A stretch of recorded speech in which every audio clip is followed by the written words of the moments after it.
Chapter 295. Xining scanned him from head to toe and suddenly gave him a strange look. She seemed to have thought of something.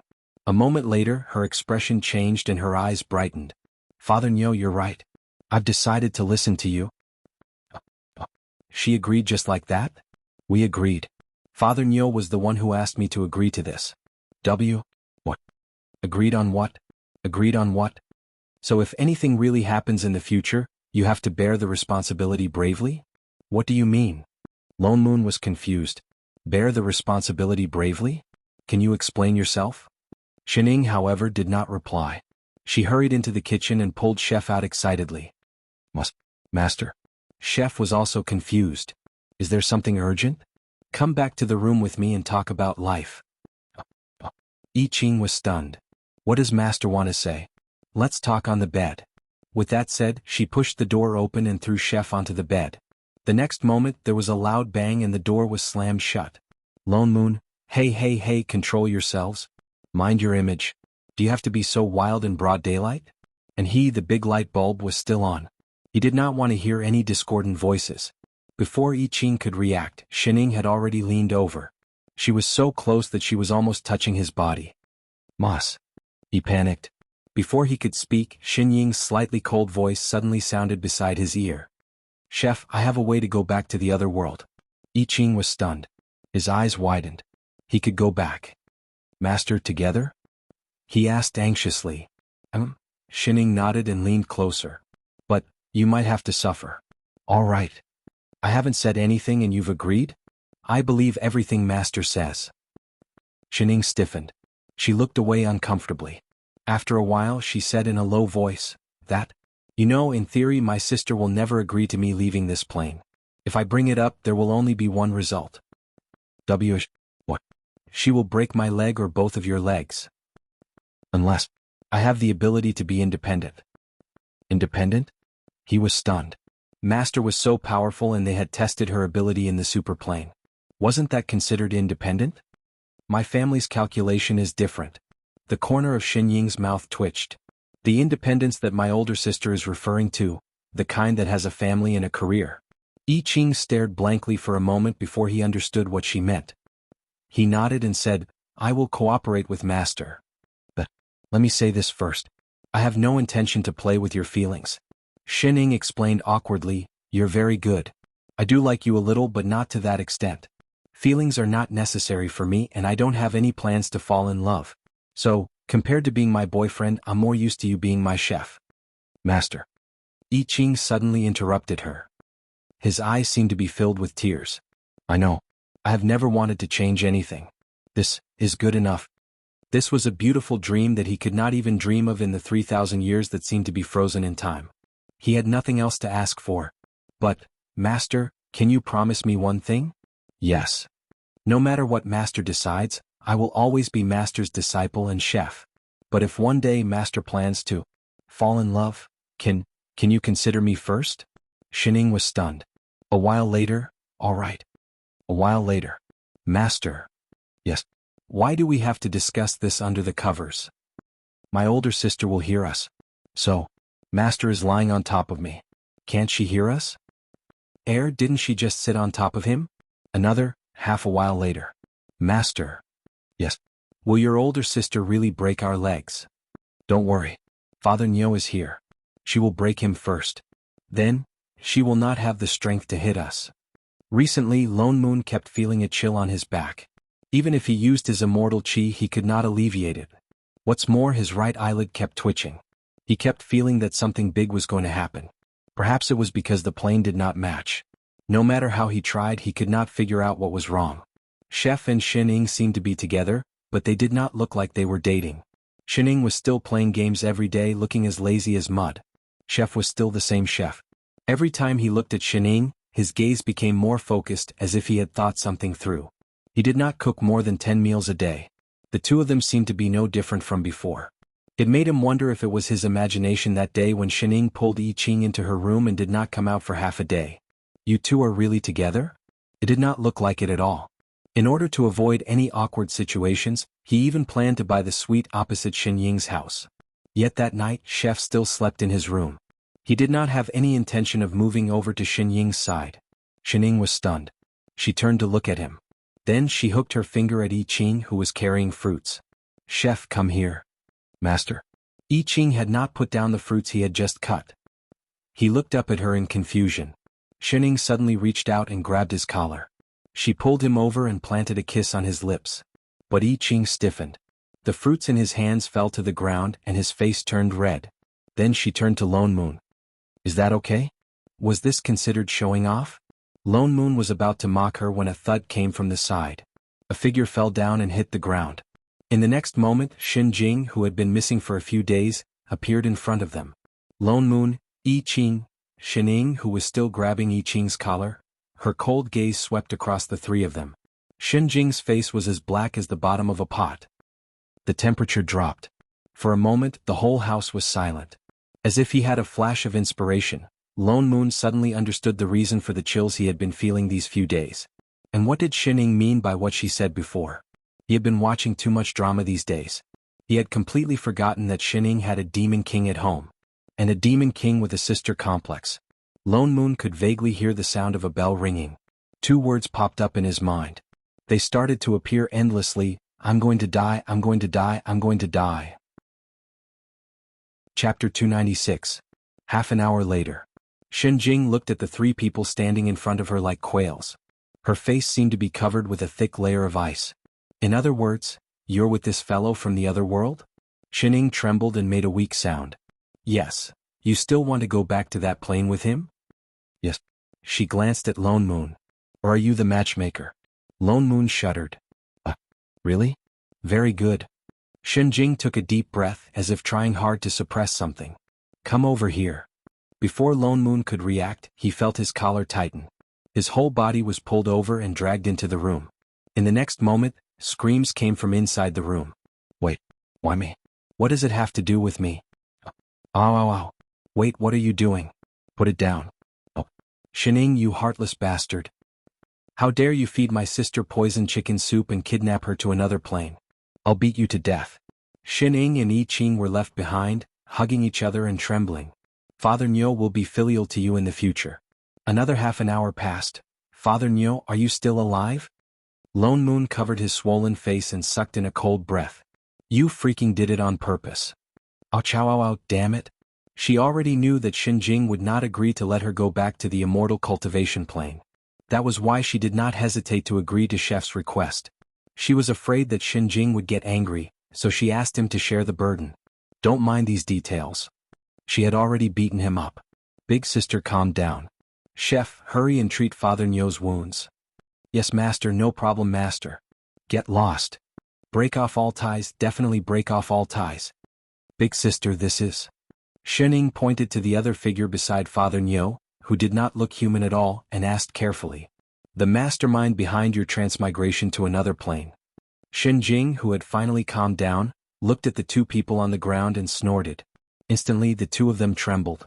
Xining took a closer look and realized that the man looked familiar. She paused. Kai Tian. Little Ling. The person who was beaten up even worse looked up timidly as if he wanted to smile, but it pulled at the wounds on his face, making it even more difficult to tell that he was human. Lone Moon paused. It was only then that he noticed the other person on the ground. For a moment he did not understand what Xin Jing meant. Wasn't this Kai Tian her other assistant? Was he the one who dragged her and Xining to the other world? You're a divine being, I Ching suddenly said. What? Lone Moon was shocked. He took a closer look and indeed he saw a trace of god power around the other party. However, it seemed to be concealed by something. If he did not look closely he would not be able to see it. I'm indeed from that world. Kai Tian chuckled and glanced at Xin Jing. Seeing that she had no intention of objecting, he conjured a seal to soothe the wounds on his face. Littling, I'm sorry. I was the one who forcefully sent you to that world. What? Xining asked. I had no choice. He looked like he was about to burst into tears. There is no manager in that world. As time passes, it will all collapse one day. I thought of many ways to no avail, until I came to this world by chance. Xin Jing trained you to be a manager since you were young. That's why I thought that perhaps you could become the manager of that world. You want Xining to take over that world? Yes. He nodded. But I did not think that you would undergo a change in your body during the transmigration. I heard from Xinjing that you're already an existence that transcends the plane. This proves that you're destined to be the manager of our plane. Ha! Xinjing snorted. You mean to say that my little sister, whom I've worked so hard to raise, should take over your mess? No, no, no. Boss, that's not what I meant. Kai Tian was instantly terrified. He glanced at Xining weakly. Our plane is very fragile. Once the three of us disappear, it will really be gone. 3? Yiqing paused. Then, as if recalling something, his eyes widened. You're the god of creation. The last of the 3 ancient gods. You've heard of me? Kai Tian paused. We've met the other 2. Lone Moon frowned. They were the ones who sent Xining and me back. He thought for a moment, then added, the ones who couldn't wait to chase us away. What? Kai Tian stood up abruptly. Those 2 bastards are useless teammates. I was wondering why Little Ing came back so quickly. Boss didn't even notice before she came back. Kai Tian's heart sank. In order not to let Xinjing find out, he purposely hid his plane information and did not contact the other side. He did not expect that the manager he had found with so much difficulty would be sent back by his useless teammates. He had thought that Xining would definitely have feelings for the other world after so many years. Although Xinjing would definitely pull her back, he could try to persuade her when the time came. That way the chances of success would be much higher. Although Xining was not the real manager and might not be able to withstand the power of the plane, she had Xinjing behind her. If anything went wrong, Xinjing would definitely help. He had thought of all the possible scenarios, but in the end, his plans were ruined by his own people. Was there anything more frustrating than this? Kai Tian felt like his heart had died. If I had known, I would have. You would have what? Xinjing suddenly spoke. Are you saying that if I hadn't found out, you wouldn't have sent her back? Kai Tian trembled and immediately knelt down again. I was wrong, boss. Kai Tian, have I been too lenient towards you? Have you forgotten whose plane this is? Xinjing's voice turned cold. Suddenly, a terrifying aura emanated from her body. Kai Tian, who had been kneeling obediently a moment ago, seemed to be pressed down by something. His entire body fell to the ground and he spat out blood. What does the life and death of your plane have to do with my sister? What right does she have to help you? Boss. Kai Tian's eyes widened, but he could not say a word. Don't forget, if I can take you in as my assistant, I can also fire you. She seemed to be really angry. The moment she finished speaking, there was a loud crack. The ground beneath Kai Tian split open. A white light suddenly appeared on his forehead, as if something was about to fly out. Older sister. Xining had no choice but to step forward and stand between the 2 of them. Xinjing paused. The light on Kai Tian's forehead dimmed. I'm the one who fired him. Why did you rush out? Xinjing glanced at her. She seemed to have thought of something and her expression darkened. You're not really going to take over that stupid plane, are you? Chapter 297. Xining looked over and hesitated for a while before saying, Elder sister, I want to go back there. I don't agree. Xinjing objected directly. You're not allowed to go anywhere other than this plane. Sit down. Xining did not move. She repeated, Elder sister, I want to go over. I said no means no. Her brows furrowed. Do you know how dangerous it is to take over a plane? Have you forgotten how many times you've been attacked by malicious invaders since you were young? I haven't forgotten. Then you still dare to go? Let's not talk about whether you can handle the invasion. What if you get rejected by the plane? That probability is too low. It won't happen? Who says it won't? What if it really happens? It'll be too late for you to regret. Elder sister, you're not allowed to go. But, you can't stop me. Xinjing's face paled for a moment. Then she turned to look at Xining in disbelief. A hint of pain flashed across her eyes. What did you just say? Say it again? Xining clenched her fists by her side. She stepped forward and held her hands with both hands before saying, Elder sister, I'm not a child anymore. You don't have to protect me anymore. I'm already stronger than you. Xinjing faltered. She stared at her for a while before taking a deep breath. She paced back and forth in the living room a few times, as if trying desperately to hold back something. After a while she stopped and walked back to Xining. You really must go. Yes. All right. She turned and sat down on the sofa. Her whole body relaxed as if something had been removed. She leaned back on the sofa. I promised you that when you're independent, I won't bother you with everything anymore. Just think about it carefully. With that said, her gaze was like an icy knife, stabbing straight at Chef beside her. And you're right. With your current abilities, I really can't stop you. The little sister she raised with so much difficulty was about to fly away with someone else. She really wanted to kill that bastard who kidnapped her. But think about it carefully. With your current abilities, you can control any plane.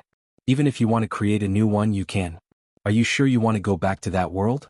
She turned to glare at Kay on the ground and said, not even a manager has been there before. Who knows how many traps are waiting for you? Actually, you don't have to worry. Little Ing already dealt with the biggest problem last time. Kaitian was still lying on the ground pretending to be a quail when his eyes lit up. He immediately said, plus I can help too. Xinjing snorted coldly. You speak as if you can escape from under my nose. Super Kaitian coward immediately shrank back. I can bring Father Nyo and Chef along, Xining said. He's more useful than Kaitian. Kaitian? Fine, he was stabbed in the back again. He can. Xinjing pointed at the person who had occupied her kitchen the moment he arrived, then looked at Lone Moon. But he is originally from this world. If he goes to your side, it would more or less affect the plane. What if I become the manager's assistant? Xining asked. Assistant? She frowned and turned to look at the traitor Kaitian on the ground. Becoming an assistant could indeed change the ownership of the plane. Think carefully. You can only have 2 assistants and you can't change them. If not for this reason, she would have beaten Kaitian to death. Xining nodded vigorously. Having Father Nyo is enough. She could already see her permanent vacation waving at her.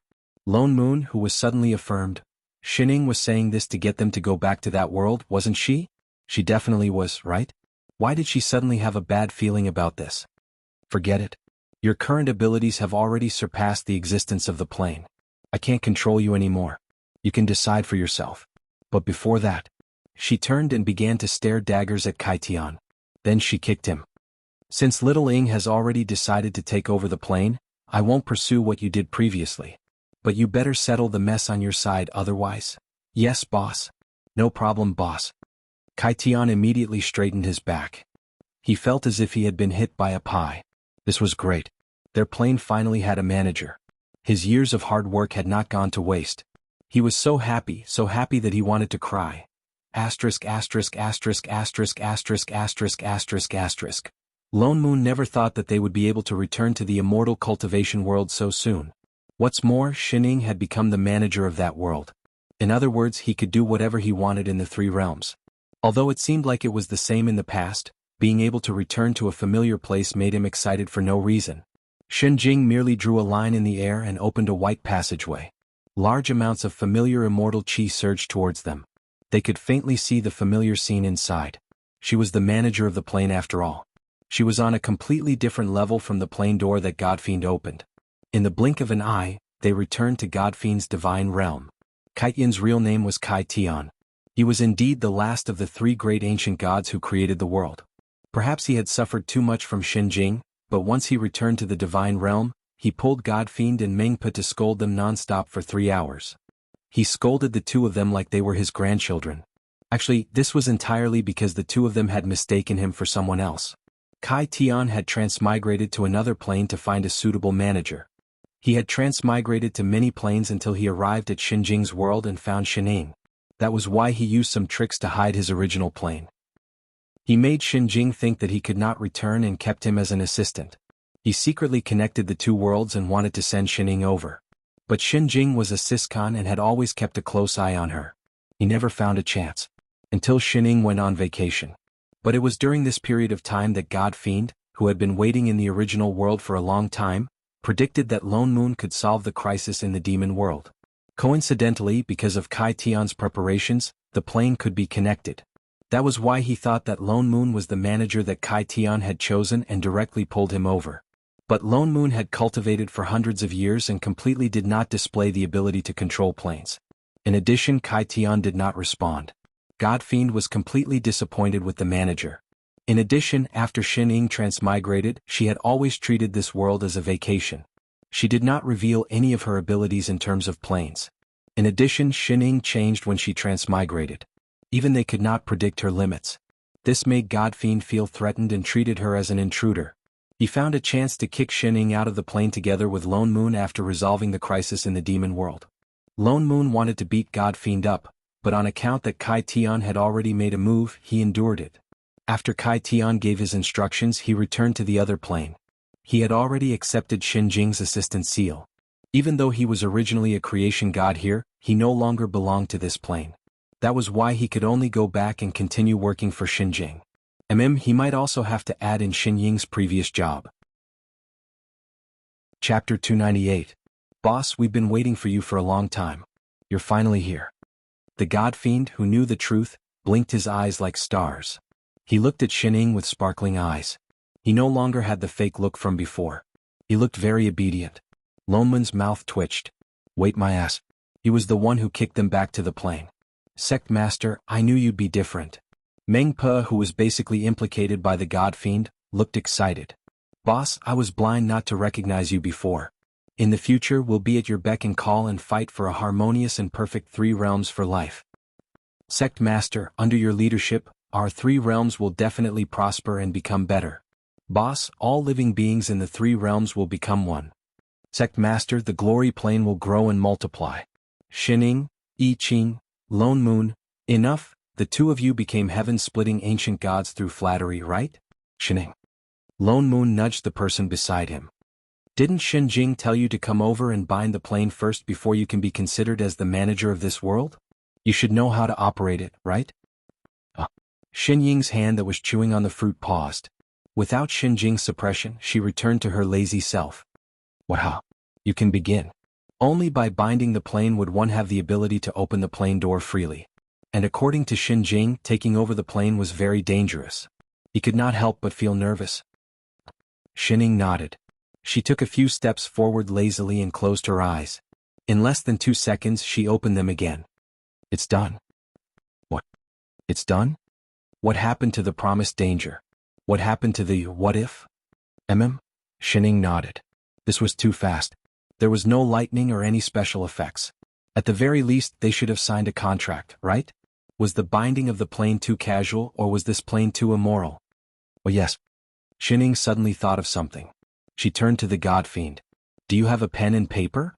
Yes. The god fiend immediately nodded his head like a chick pecking at grains. With a wave of his hand, an illusion instantly materialized in front of him, along with a table and chairs. He smiled even more radiantly and said, Boss, please? Xin Ying walked over and sat down. She picked up the brush and started writing. After a while, she picked up the 2 pieces of paper and handed one over.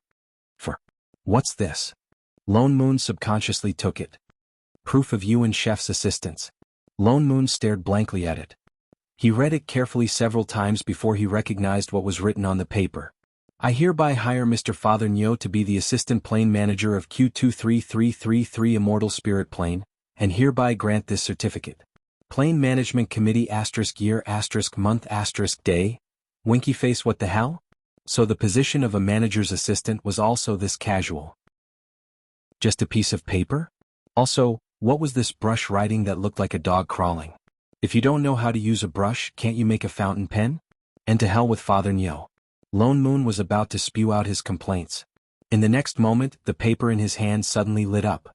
A blinding golden light instantly enveloped his entire body. In the next moment he felt a chill on his forehead. An unfamiliar symbol suddenly floated out of his body. It was an infinity symbol in the shape of an inverted figure 8. He didn't have time to think about what it was. Suddenly, those black words that looked like a dog crawling on the paper floated up. As if they were alive, they surrounded that symbol, getting tighter and tighter. With a ding sound, that symbol seemed to be crushed. It disappeared along with those words. Lone Moon only felt his entire body relax. As if there was something he didn't understand, but the connection that had been binding him was directly broken. In the next moment, the immortal power that was originally abundant in his body flowed out of his body like water. His cultivation also fell rapidly. From the original young emperor cultivation, it fell all the way to the bottom. Even Qi Refinement's endurance could not compare. He clenched his fists. But he didn't feel much like he had become immortal again. Instead he felt like he was omnipotent. As if as long as he wanted, all the 3,000 worlds would be in front of his eyes. Even the God Fiend and Meng Pe beside him, who he thought had unfathomably high cultivation, were just like elementary school students in his eyes. The difference was only between them and middle school students. Apart from Xin Ying, who still had a lazy expression on her face. She still looked like an ordinary person, but for some reason, an illusion of being unable to resist arose in his heart. So this was the manager's assistant? It felt like he had the authority of a GM. Lone Moon was a little confused.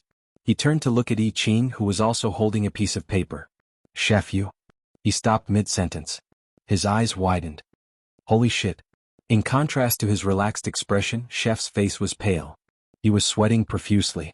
An infinity symbol also appeared on his body. But for some reason, the words on Xin Ying's letter of appointment only wrapped around that symbol. They did not directly crush it. And the longer time passed, the paler Chef's face became. Even his body seemed to be unstable. He fell straight down. Xin Ying helped him sit down.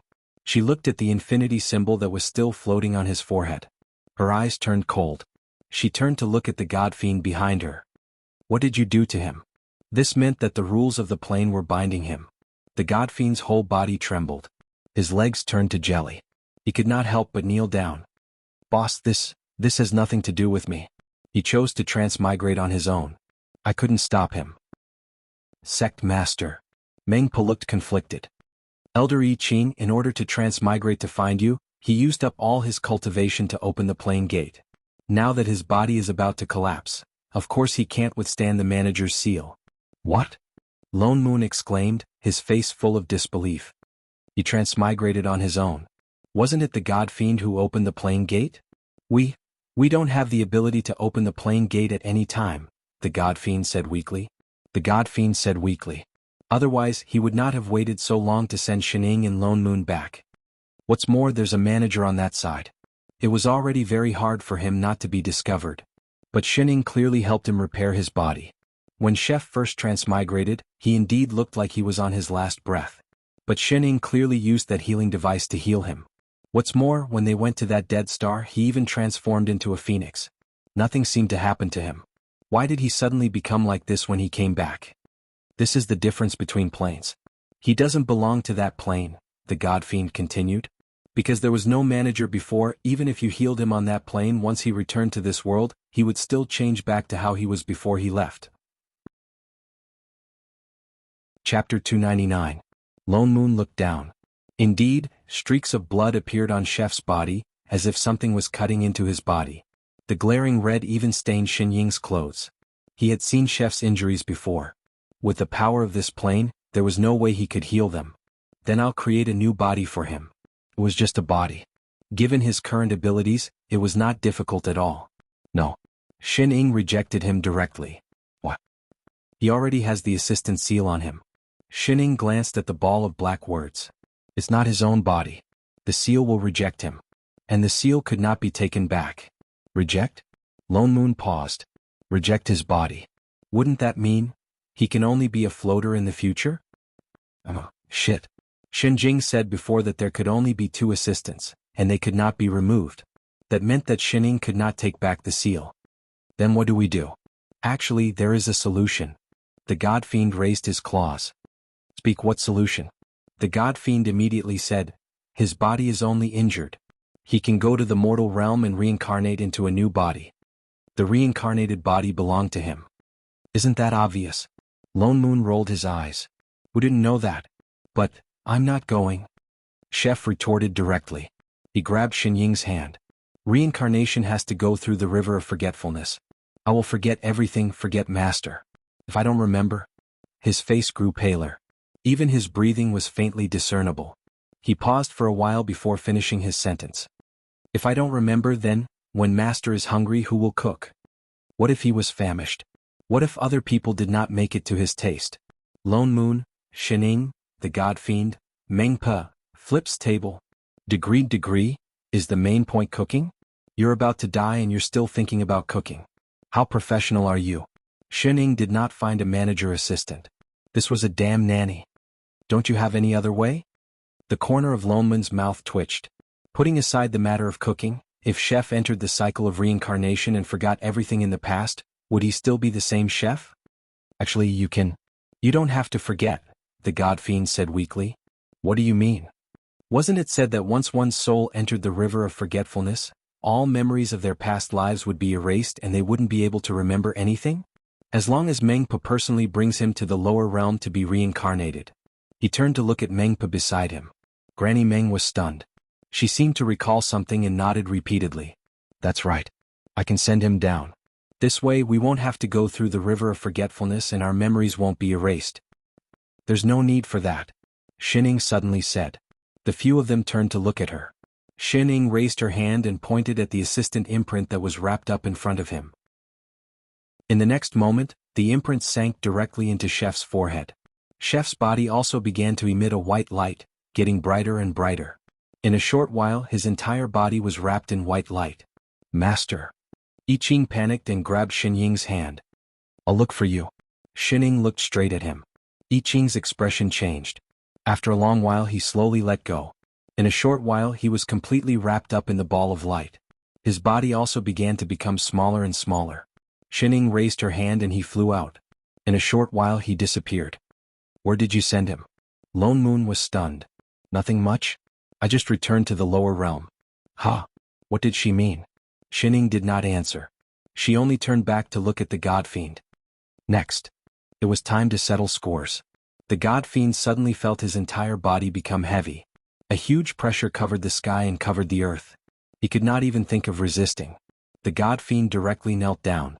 Although he did not have a physical body, his body distorted as if he was going to disappear in the next moment. Xining walked towards him step by step. With every step she took, the pressure around her increased. Her voice was not as lazy as before. She said word by word, "Indeed, I won't feel good if I don't beat you up." Wait, boss. The god fiend hurriedly shouted for mercy. I can explain. I didn't know it would be like this. Help. Before he could finish speaking, Xinying's fist had already landed. In a moment, the entire divine realm reverberated with his tragic cries. Xining was probably really furious this time. She did not hold back at all. Even the entire divine realm cracked and cracked, not to mention the god fiend who was facing her anger. It was a tragic sight. Anyone who heard it would feel sad. Anyone who saw it would cry. So, Lone Moon directly turned his head away. He chose not to look. Xining beat the god fiend for a whole half an hour. This was the highest she had ever beaten before she stopped. There was not a single piece of uninjured flesh on the god fiend's body. Lone Moon did not know what she had done, but the god fiend's injuries could not be healed using sorcery. He could only lie on the ground crying out in pain. This was definitely the worst that the god fiend had ever been in. If not for the fact that Chef was already in the lower realm, Xining probably would not have stopped. Let's go. Xining opened up a path and waved at Father Nyo. Sect Master Elder Lone Moon, why don't I send you off? Mengpa, who had been watching the whole time, hurriedly suggested. I'm the most familiar with things in the lower realm. I can find people right away. Lone Moon was about to reply when Xining beat him to it. No need. But Sect Master, Mengpa. She still wanted to say something, but Xining suddenly turned to look at her. In the future you don't have to call me Sect Master anymore.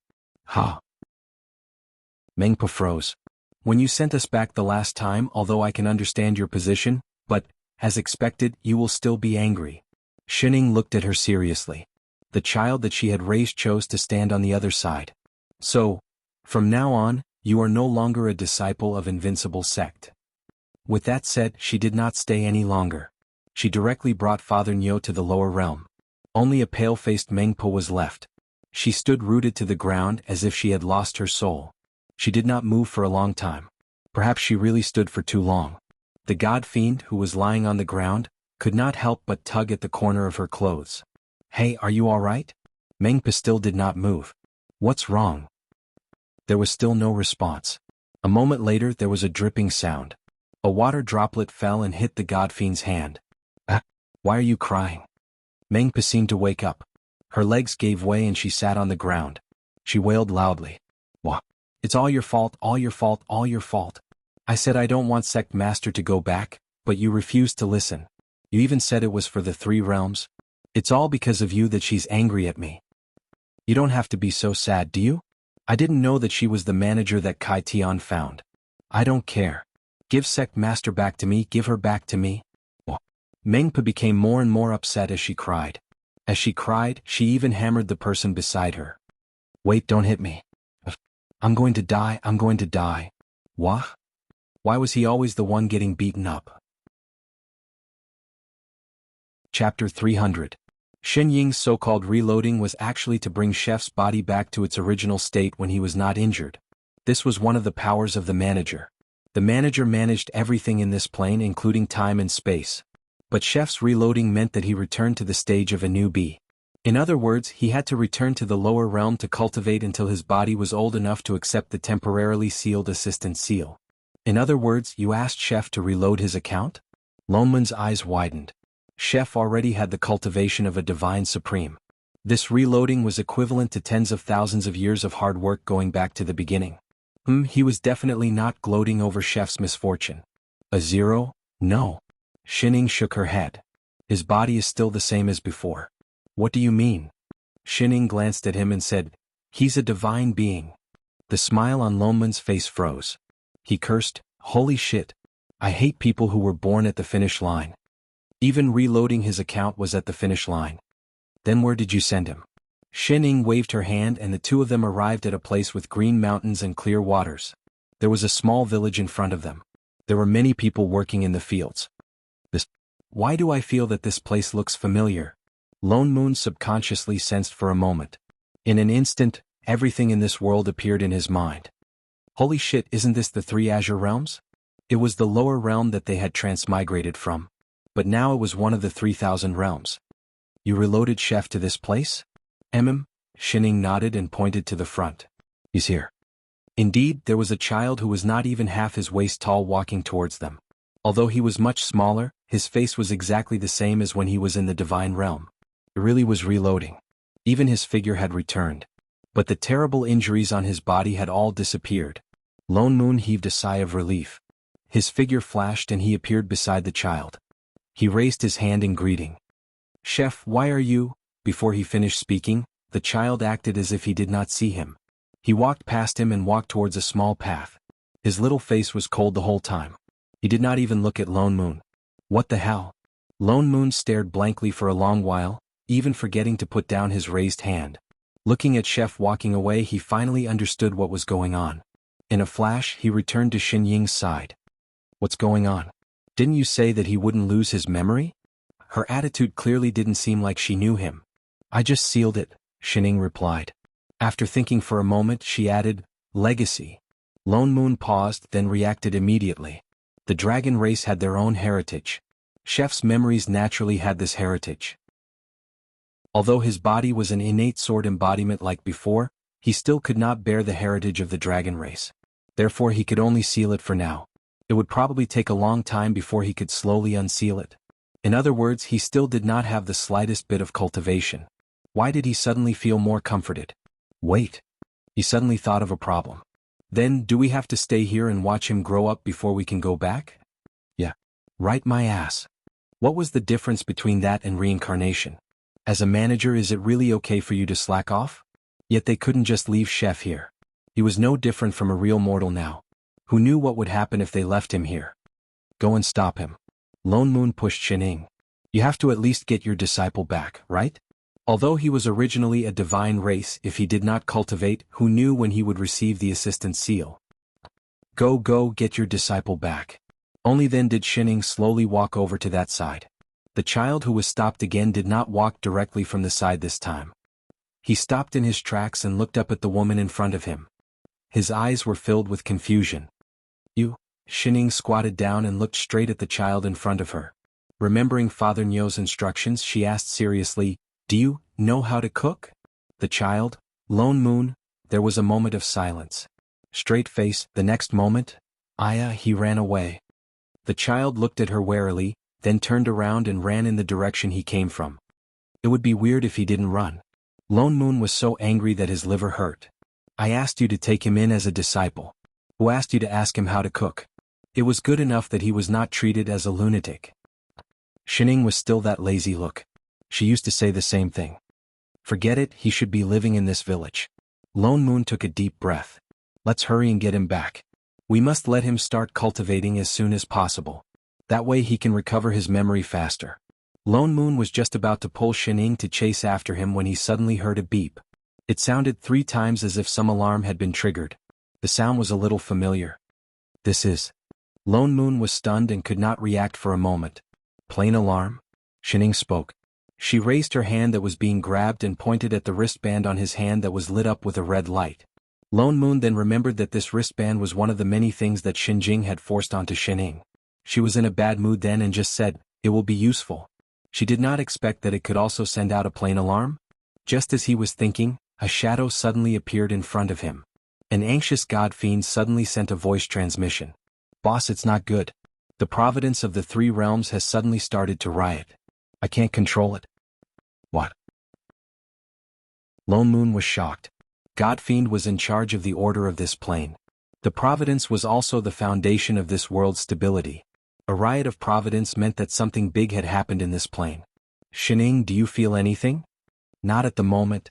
Xining shook her head. "Then let's go back to Godfiend and take a look." "But Chef." She pointed not far away. "You keep an eye on Chef. I'll be right back." Lone Moon quickly instructed. With that, his figure flashed and disappeared on the spot. Xining was stunned. She slowly put down her hand and then finished the second half of her sentence. "There's something strange." Forget it. It's not important anyway." I Ching lived in a dilapidated little thatched cottage at the outermost part of the village. The house was not big. One look and you could tell that it was an abandoned house. It could barely be used for living. There was a big tree in front. Beside the tree was a half-collapsed house with some miscellaneous items. I Ching, who had shrunk into a little bean again, opened the door and saw Xining outside. He was stunned for a while. He seemed to remember that she was the person who stopped him on the road just now. His two little brows furrowed. The two of them just stared at each other for a long time. He then asked tentatively, "Are you hungry?" Xining nodded. The kind that did not eat breakfast." Chapter 301. So it was because she was hungry that she had been following him? The child looked as if he had figured out the reason. He then opened the door to the courtyard. "Come in." Xining followed his advice and walked in. She scanned the room, which was old and shabby, but still relatively clean. She turned to look at the little bean who was busy at the side. Perhaps it was because of the time difference in the divine realm. He was already a 10-year-old child in the time she took to beat up the godfiend. "Wait here for a while." He turned to enter the house and took out 2 salted fish from somewhere. "These were given to me by Granny Wang from the village. These are all I have." Xining looked at the salted fish in his hand and did not say anything. "You don't know how to cook?" Seeing that she did not take it, the child could only ask. "No." She shook her head firmly. He looked at the salted fish awkwardly and then glanced at the half-collapsed house. After a while, he seemed to have made up his mind. "Wait a moment." He walked in. Xining then realized that it was originally a kitchen. She could even see a stove. He stood on tiptoe and placed the salted fish on the stove. He ran back to the well in the yard to get a bucket of water and carried it in. He then moved an old chair over and began to brush the pot on the stove. As he brushed, he said to Xining, who had no intention of doing anything, "I've never cooked before. I don't know if I know how to." As he spoke, he brushed the pot even faster. It was as if his body was instinctive. Even the salted fish, who did not know how to cook at all, had a dozen methods in his mind. He subconsciously muttered, "It's a pity there's no rice." "I have it," Xining suddenly said. The child who was brushing the pot was startled. He turned to look at Xining, who had suddenly approached him. Before he could react, Xining reached into the pouch beside her and pulled hard. The pouch was only the size of a pouch, but in an instant she pulled out a sack that was even bigger than his body. It was filled with white rice grains, each crystal clear and plump, and he could faintly see a faint white gas coming from it. "Here." Xining placed the sack at his feet. The child jumped down from the shabby chair and curiously looked at these seemingly beautiful grains of rice. For some reason, another thought emerged in his mind. He opened his mouth and said, "Red spirit beast meat is very fragrant, but it's a pity that there's no." "I do." Before he could finish his words, the person in front of him took out another piece of bright red meat from the bag. His eyes widened even more. "Red spirit beast and ordinary chicken. I do." She took out another piece of chicken. "That immortal spirit goat. I have it." He took it out. "Swamp beast. I do." He continued digging. "Fresh fragrant grass. I have it." He was still digging. "Onion and ginger. I have it." He dug around without restraint. "Oil, salt, sauce, vinegar. I have it." Wilful took it out. "Pots and pans. I have." 10 minutes later, the kitchen floor was filled with all kinds of ingredients. Even the yard outside was filled with them. The child was shocked at first, but he was completely calm towards the end. He turned and climbed back onto the shabby chair and quickly started cooking. The more he cooked, the more confused he became. He had never cooked before, but once he got the ingredients, his body knew what to do subconsciously, as if it was instinct. An hour later, fragrant dishes filled the entire table. Shining didn't need anyone to call her. She was already sitting in front of the table, and like a gale sweeping leaves, she began to eat. On the other hand, the little bean at the side had a confused look on his face, as if he had no idea what was going on. He glanced at the person eating happily beside him, but he didn't feel the slightest bit out of place, as if this was how it was supposed to be. He turned to look at the leftover ingredients on the floor, and then nudged the person next to him. "Do you want to keep it?" Shining stopped eating and directly pulled off the storage bag beside her and handed it over. The child was stunned and subconsciously took it. Only then did he understand that she wanted him to keep it. He swung his legs and slid down from the chair, and began to put the ingredients on the floor into the storage bag one by one. The more he stuffed, the more surprised he was. He had never seen such a magical bag. There were so many things in it, but it wasn't heavy at all, as if it could never be filled. He couldn't help but flip it left and right twice. After a while, he walked back and handed it back to the big sister, who suddenly appeared at his doorstep. But she didn't take it. As she ate, she raised her chin at him vaguely. "It's yours. It was originally chef's, she just brought it over." He was shocked and his little eyes widened. "You want to give it to me?" "Yes." He was a little hesitant, and after thinking for a while, he put it back beside Shining. "I can't take it." "Huh?" Shinying's hands paused and subconsciously replied, "Then what about cooking in the future? Do you still want to cook?" He was stunned. "Don't you want to?" she asked. Only then did he put the bag back. His little shoulders slumped. He seemed to be pestered by this strange big sister. He squeezed the bag in his hand. He was still a child after all. His eyes were bright, as if curious and excited. He looked at Shining, who was eating, as if he wanted to ask something but didn't know where to start. Shining felt a little uncomfortable under his stare. She pointed to the bowl and said, "Eat first. We'll talk after eating." He looked down and shook his head. "I actually don't need to eat." "Huh?" Shining looked up. As if afraid that she would misunderstand, he immediately explained hurriedly, I mean, I've never been hungry since I was young. I don't know why either." After he said that, he seemed to remember something and added, "This is my secret. Big sister, don't tell anyone, okay?" Although he was only 10 years old, he still vaguely understood some things. For someone like him who didn't need to eat, it must be abnormal. He had never told anyone this secret before. He didn't know why he blurted it out today, as if he instinctively thought that it was okay to tell her. "Oh," Shining replied. Then, as if remembering something, she continued to eat. Shining ate very quickly, but there were too many dishes on the table. After half an hour, she had only eaten less than half of them. She kept eating, and the child kept watching from the side. He tried his best to hold back the questions in his heart, watching as she was about to put down her chopsticks. His little face lit up instantly. Just as he was about to speak, a young male voice suddenly came from outside the house. "Hey, wild boy, are you there?" A little head squeezed through the door of the courtyard. He scanned the courtyard, and a glimmer of light that didn't belong to his age flashed in his eyes. Shinying's hand paused. "Yo." Chapter 302. The child frowned and seemed a little unhappy. He jumped down from the chair and opened the door to walk out. "Dog, why are you here?" The child at the door was also an orphan who suddenly appeared in the village like him. Both of them had no memories and lived in the abandoned houses at the entrance of the village. The villagers would help them from time to time, and the two of them lived in the village for 5 or 6 years. Perhaps because of their personalities, although they had the same experiences, the two of them did not have much contact.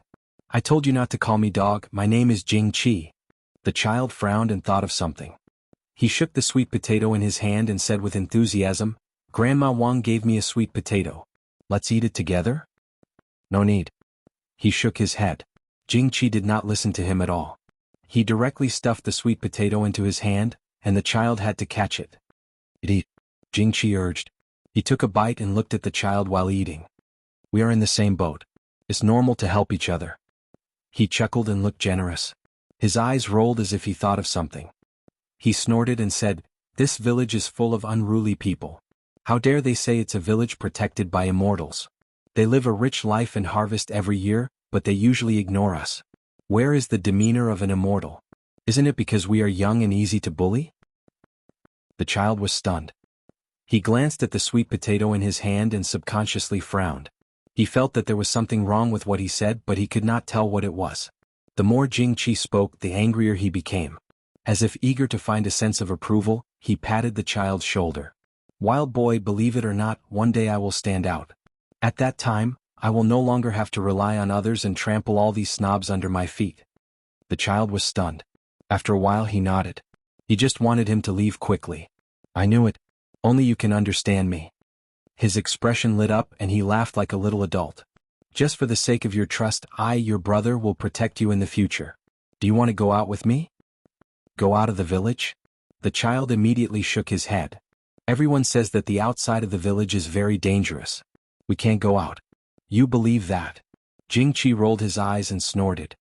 "Soon the danger will not be outside the village but inside the village. If you... Oh, what's that smell?" He suddenly sniffed and seemed to have thought of something. His eyes lit up and he said, "Oh right, I heard from Grandma Wang that she gave you 2 salted fish. You must not know what to do, right? Why don't I help you?" Without waiting for his reply, she pushed open the door and walked in. "Wait." He hurriedly chased after her. The other party had already seen Shening sitting inside, and the table in front of her that was filled with unfinished food. He was completely stunned, as if he had never expected to see such a scene. He stared at the table full of dishes, and there were faint sounds of swallowing. When the child hurriedly chased after him, his little face immediately scrunched up into a ball, and he looked at the person who rushed in with a disapproving expression. The child called Jing-Chi tried his best to control the desire in his eyes as he looked at the food. He smiled politely at Shening and said in an innocent voice, "Big sister, are you eating?" As soon as he finished speaking, his stomach made a growling sound. Shenying's eyes narrowed and she replied, "Yes." Then, as if she did not see his longing gaze, she continued to slurp down the dishes on the table, and the sound became louder than before. There were not many dishes on the table to begin with, and now they were disappearing rapidly. Soon there was only half a plate of shredded meat left. A trace of anxiety flashed in Jing-Chi's eyes, but he did not dare to ask for more.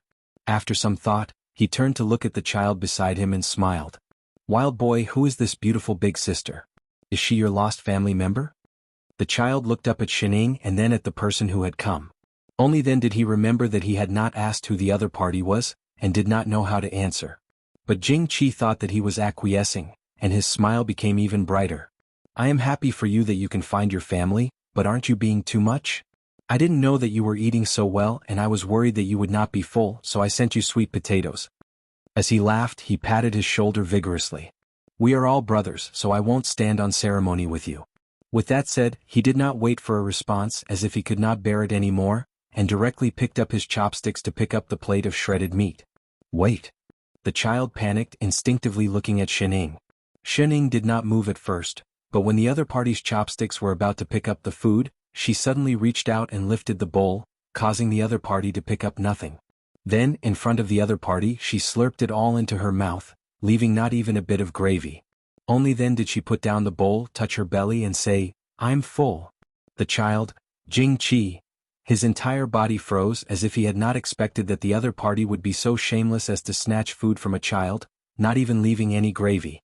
His face immediately paled and his face was full of disbelief.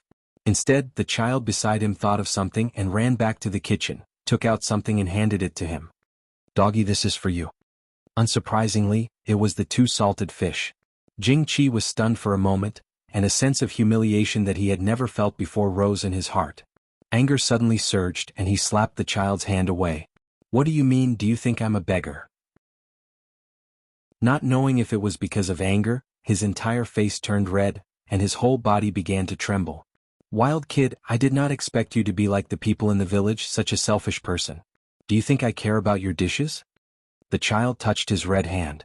At first he was not angry, but now he frowned and said seriously, "These are big sister's, I can't give them to you on her behalf, but the salted fish are mine." With that said, he handed the fish in his hand. "You." The other party became even angrier. He looked at Shening as if he wanted to explode in anger, but in the end he was afraid, and could only turn to glare at the child beside him. To think that I thought you were different from the others and wanted to help you, I did not expect. You will pay for your stupidity. He seemed to have thought of something, and with a cold snort, he turned and stormed out. He looked as if the other party had really let down his great kindness. On the other hand, the child looked confused, completely not knowing what was going on. He was not wrong, those dishes were all brought by Big Sister, he was only responsible for cooking. Of course, Doggy had to ask Big Sister if he wanted to eat. Just as he was thinking, a big hand landed on his head. That Big Sister who could conjure many ingredients suddenly reached out and touched his head, looking straight into his eyes. He only felt a warmth in his heart, and a sense of joy rose in him for no reason. Was Big Sister comforting him? He subconsciously moved closer, wanting to let this trace of warmth linger a little longer. But he saw that she suddenly bent down and gave him a beautiful smile that made his heart tremble. In the next moment, a sweet voice sounded in his ear. It's time to wash the dishes. Chapter 303. By the time the child was done, the sky had already darkened. Every house had their lights on. His house had no lights, so they could only rely on the moonlight to see. The child pushed open the door, only to find that Big Sister was sprawled on the table, looking drowsy. He climbed onto the chair and pushed her hand before asking curiously, "Big Sister, it's already dark, aren't you going home?" Xining tilted her head lazily and looked at him, nodding. "I am." "Then, I'm waiting for my parents." The child faltered as if he did not understand her words and was about to ask. Suddenly, a gust of wind blew from the door, and he subconsciously closed his eyes. In the next moment, a deep voice suddenly sounded. "I'm back, Xining, have you settled it?" He looked up, only to find that there was suddenly one more person in the house, dressed in white with black hair, surrounded by a faint layer of white qi, holding a jade flute in his hand. He did not look like a real person, and for some reason he felt a little familiar. He took a step back, a little wary. But Big Sister, who was still sprawled on the table, suddenly tilted her head. "Father Nyo, what took you so long? She did not even make it for dinner. I went to an immortal sect on the way to register." Lone Moon directly sat on the chair at the side, looking up at the cold face of the child opposite him. "We can't always stay in this small mountain village, the spirit chi here is too thin, not suitable for cultivation. I found a suitable sect and will set off tomorrow morning." "Oh," Xining responded. "I haven't found out what happened to Godfiend." He frowned. "For the time being, I don't know what happened to the plane, but the providence suddenly began to tilt, and he can't adjust it no matter what he does, and is about to jump up in anxiety.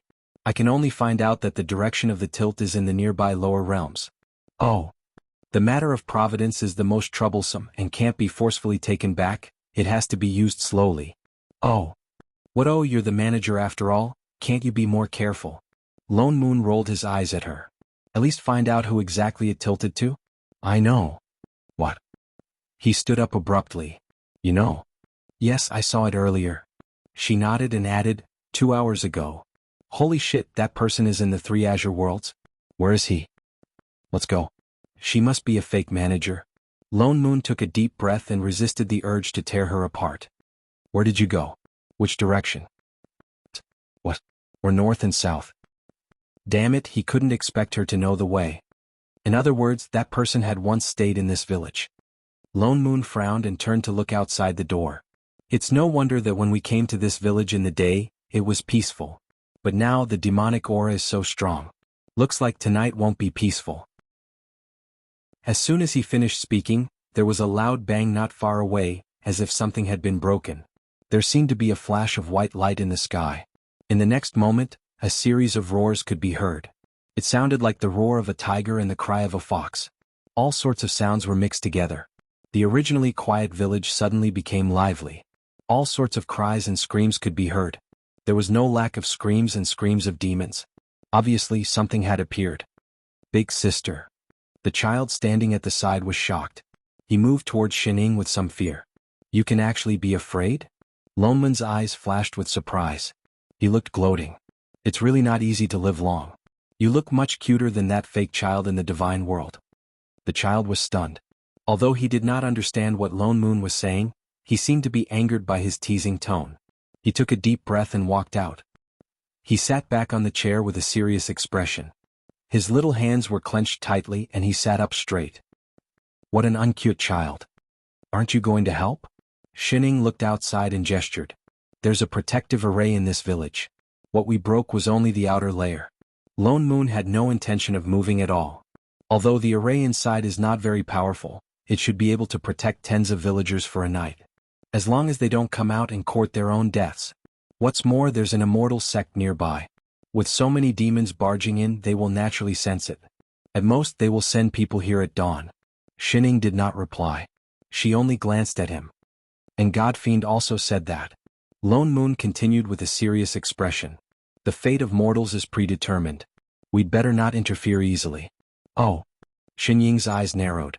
She suddenly said, You listened to him? Lone Moon's whole body stiffened. As if recalling something, he cursed under his breath. Shit. Damn it. He almost got tricked by that bastard Godfiend again. He stood up directly and instructed the child opposite him, Look after her. The next moment, his figure flashed and he directly rushed out. The child was stunned. For a moment he did not understand what Lone Moon meant. But he still turned his head and looked closely at the person beside him. In a short while, the terrifying roars outside became much softer. There were even some faint cheers. Shining continued to play dead on the table. The child's expression also became much better. Until on the right side there was a loud rumble. It sounded like something was collapsing. It was accompanied by a tiger's roar. His face instantly turned pale. He stood up abruptly and exclaimed, Granny Wang. With that said, he directly turned and rushed out. Before Shining could finish speaking, the other party had already disappeared. She could only sigh. So troublesome. Why is he not sleeping in the middle of the night? Only then did she stand up lazily with her hands on the table. The child did not run far. He only went to another house tens of meters away. Shining only circled around twice before she finally found the person. But he had already been caught by a tiger demon. That was a 5th-level tiger demon. It had not even completely transformed into a human. But its human body had a huge tiger head. Its mouth was slightly open, revealing a mouth full of sharp teeth. There was a person under its feet. It looked like an old man. Its 2 hands were grabbing onto 2 children. One was Yi Qing, who was kicking and hitting with all his might. The other was a little girl about 5 or 6 years old. She was sobbing. Let go of me. She struggled with all her might. But her tiny arms did not pose any threat to the tiger demon at all. Ah! Such fresh and tender human flesh. I love it the most. The tiger demon's eyes lit up. He looked like he was about to drool. Originally, this old woman's flesh was too old to taste good. The little one was not even enough to fill my teeth. I did not expect that another little one would come to my door. Finally, I can have a full meal. Let go of Granny Wang and Nyonyo. The child used all his strength, but it was still to no avail. Instead, his face was being pinched by the tiger demon until it turned purple. Since you're in such a hurry, then I'll start eating from you. The tiger demon directly lifted the child and opened its bloody mouth. It looked like it was about to bite him. Shining, who had finally come around, suddenly said, It's not good to bully children, right? Chapter 304. The tiger demon paused and turned back abruptly.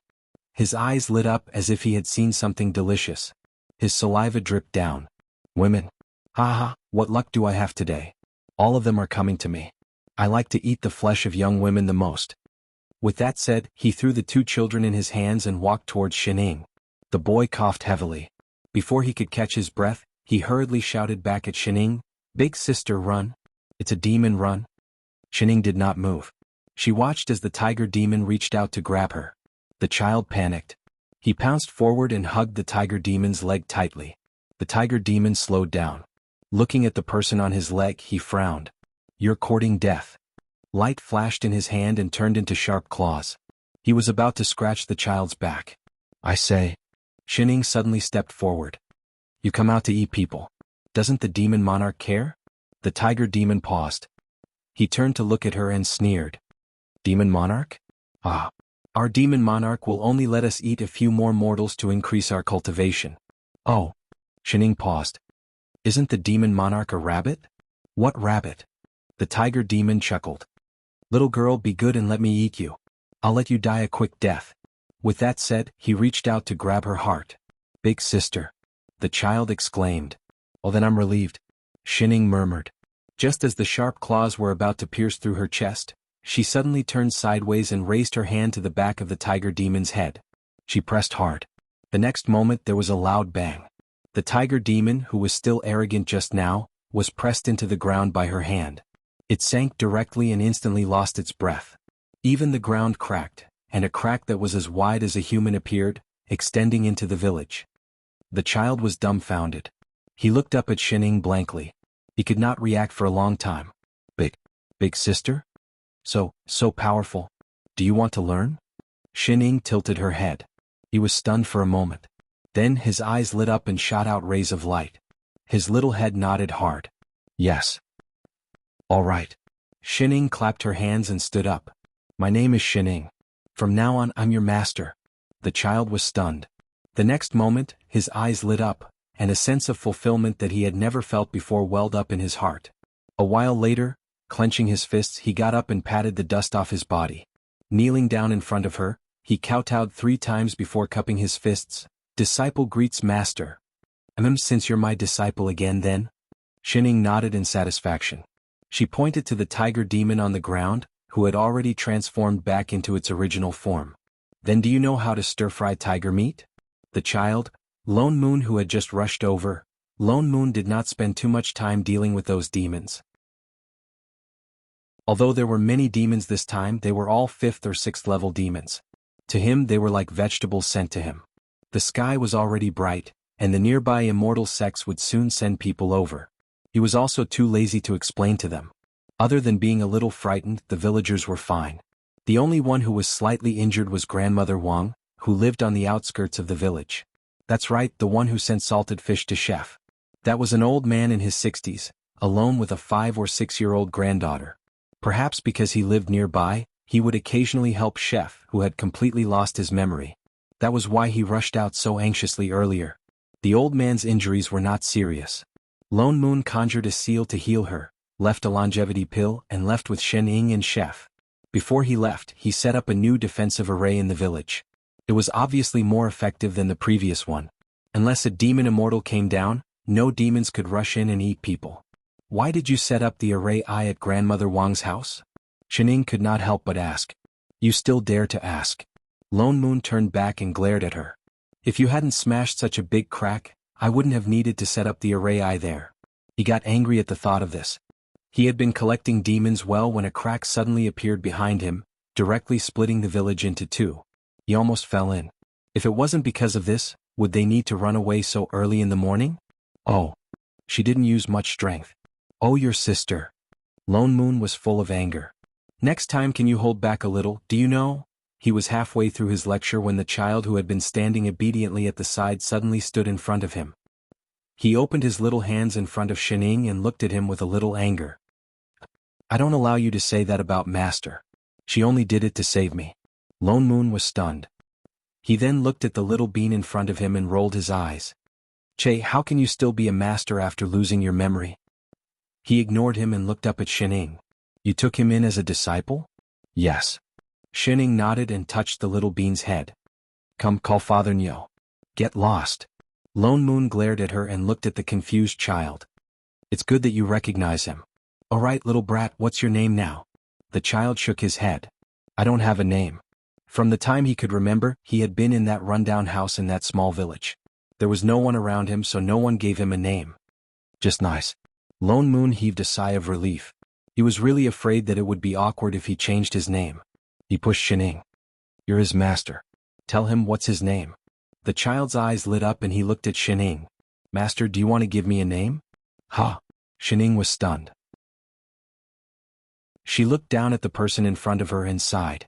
Oh, you'll be called I-Ching. Before she could finish, Lone Moon cut her off.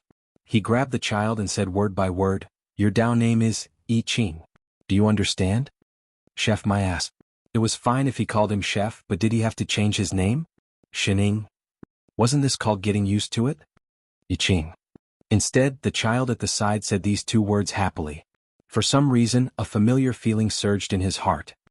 He turned to Shining and said happily, Thank you, Master. Lone Moon. Son of AB***. He was the one who said it. Father Nyo, where exactly are we going now? Shining looked at the clouds that kept flying past them. They had been flying for more than 10 minutes. I'm so hungry. The corner of Loneman's mouth twitched. Hungry your ass. Didn't you just freaking finish your dinner? He turned back and glared at her. He looked ahead and replied, We're going to the Honesty Sect in the Upper Azure world. What? What place is that? Chapter 305. That's a mid-level immortal cultivation sect in the Upper Azure world, Lone Moon explained casually. When I just came back I already inquired about it. Honesty Sect is mostly sword cultivators, and he wants to start cultivating as soon as possible. That place is suitable for Chef Yiching. So I've already gone over there to join Honesty Sect in our names. That meant he went out to find a meal ticket. Father Nyo was indeed a responsible person. Before Yiching's cultivation is successful, we will stay there. Lone Moon looked down at Chef. The invasion of the demons into the mountain village had given him a reminder. It was too dangerous for him to fight back like this. He didn't know when his body could recover to accept the assistant seal, but it was obvious that the higher his cultivation, the more advantageous it was for him. So before he became a real assistant, he had to improve his cultivation as soon as possible. Thinking about it, the fan under his feet flew even faster, and stopped after flying for another 10 minutes or so. We're here. He pointed to a floating peak in front of him that was rich in spirit chi, and conjured a seal for himself. Instantly, the faint white chi around him disappeared, and he directly suppressed his cultivation to the soul formation stage. He turned to look at Shining beside him, and the corner of his mouth twitched. Forget about you. Anyway, even if she pretended to be a soul formation cultivator, no one would be able to tell. Shining was confused. He had already flown in with the others. Lu Hong felt that he might have been very lucky recently. As the sect master of Honesty Sect, he had been racking his brains for hundreds of years, trying to make the sect flourish. He had thought of all ways. But because their sect had always been mainly sword cultivators. Sword cultivators' cultivation had always been harder than other cultivators, so there were very few disciples in the sect who were successful in cultivation. Even those who reached nascent soul were less than 5. Sword cultivators' hearts were relatively simple, and the sect had always been harmonious and never had any internal strife. The disciples were also quite hardworking in cultivation. But they were in the Upper Azure world after all. Compared to other sects they were not enough. Although sword cultivators could challenge those of a higher level, they couldn't compete with others in numbers. Besides, other sects all had soul formation cultivators. Not to mention the top sects, even ordinary sects with similar strength would more or less have 1 or 2 soul formation cultivators. Honesty Sect alone had a shallow foundation to begin with. Apart from the founding master who ascended to immortality, no other soul formation cultivator appeared. Especially after an elder failed to break through to the soul formation stage and died, Honesty Sect's days became more and more difficult. He could even imagine that after the next sect competition, Honesty Sect would be demoted from a mid-tier sect to a lower-tier sect. When he thought of this, his heart burned with anxiety, and even his cultivation seemed to have been obstructed and was unable to advance in the slightest. He didn't know if it was the blessing of the ancestral master, but just as he was about to accept his fate, he was hit by a huge pie. Suddenly, a soul formation sword cultivator called Lone Moon came to the sect and asked to join Honesty Sect. He once thought that he was dreaming. That was a soul formation cultivator that Honesty Sect couldn't get for hundreds of years, and now it was delivered to their doorstep so easily? Furthermore, the other party was a sword cultivator. What was the concept of a soul formation sword cultivator? They were invincible among their peers and could even fight against those of a higher level. In other words, they were invincible in the entire 3 Azure realms.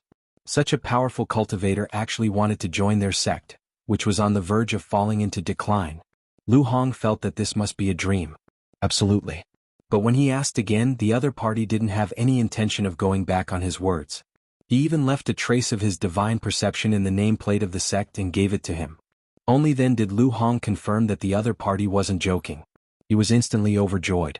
Filled with excitement, he carefully asked if there were any other requirements for the sect. All he could think of was to keep this soul formation cultivator at all costs. But he only thought for a while and said that he might bring a friend to join them tomorrow. That's it? What is the cultivation of supremacy's friend? He asked subconsciously. The other party's face seemed to twitch and he answered after a while, you can take it as soul formation.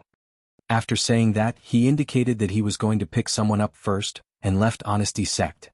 Soul formation. Another soul formation cultivator. Lu Hong couldn't believe his eyes. He didn't expect that in the blink of an eye his sect, which was about to become a low-tier sect, would suddenly welcome 2 soul formation cultivators, and they even came on their own, allowing them to be picked up for free. He was so excited that he couldn't even calm down while meditating. He summoned the elders overnight to inform them of this huge matter. The reaction of the whole sect was the same as his. They were so excited that they wanted to go to other sects and shout. They called all the disciples overnight and gathered them in front of the main hall, waiting for the other party's return with shining eyes. They expressed their welcome to the oh no, to the soul formation cultivator with their actions. Who knew that this wait would last for an entire night? Their excitement didn't diminish, and it wasn't until the sun was high up in the sky that they saw the return of the 2 Apui, the soul formation cultivators. So, when Lone Moon brought Shining over, what they saw was Lu Hong and the thousands of disciples behind him in front of the main hall, staring at them with hungry eyes. As someone who had been in 2 planes, even Lone Moon got a shock. What was going on? Oh, Lu Hong leads the disciples of Honesty sect to welcome the return of supremacy. Lu Hong took a step forward and bowed respectfully with cupped fists. Immediately, a large group of disciples bowed together. Welcome, supremacy. Their voices were loud and clear, and their aura was vigorous. The 3 people who landed on the ground were dumbfounded. Shining couldn't help but poke Father Nyo with her elbow. You hired extras? Pui. Lone Moon rolled his eyes at her. I just made an appointment. I don't know why this happened. This was a little too enthusiastic. His face darkened, and he had to step forward to support the person in front. Sect Master Lu, you don't have to be so polite. I do. Lu Hong smiled even brighter, the corners of his mouth almost reaching the back of his ears. He was really happy to see who dared to say that their Honesty sect couldn't cultivate soul formation cultivators.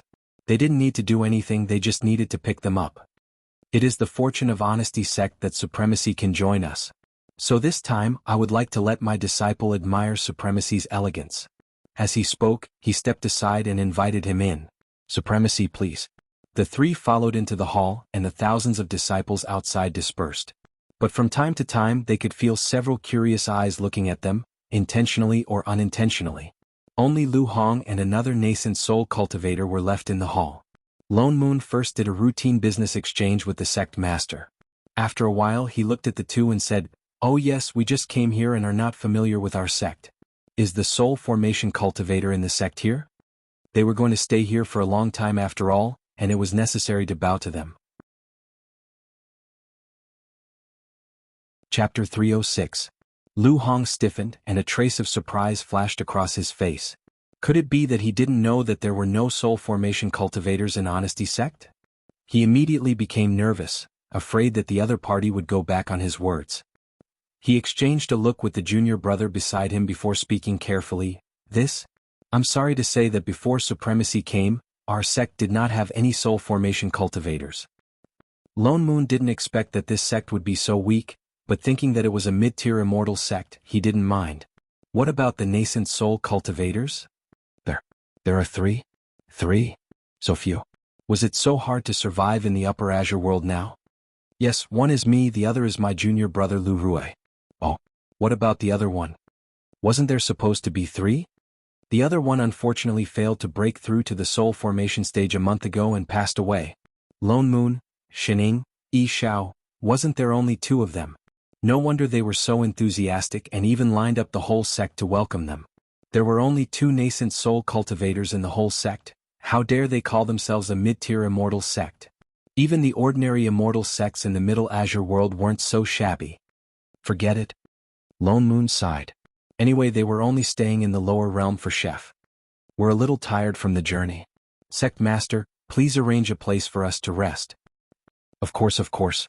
Seeing that they didn't leave directly, the sect master heaved a sigh of relief and immediately led them out of the hall. Supremacy and... He looked at Shining, who had already eaten half a plate of fruit, and then remembered that this should be the friend that Supremacy Lone Moon mentioned. He actually forgot to ask. Her name is Shining. Lone Moon introduced. The child beside her is her disciple I Ching. Lu Hong subconsciously looked at her cultivation, but didn't see any fluctuations of spirit power around her. His heart sank. She was indeed a soul formation cultivator, she could hide her aura so well. He hurriedly bowed respectfully. Supremacy Shen. Then he looked at Chef beside him. Little friend Yi Qing. With that said, he led the three out of the main hall and went to the back. After passing through a few teleportation arrays, it didn't take long for them to arrive at a floating peak.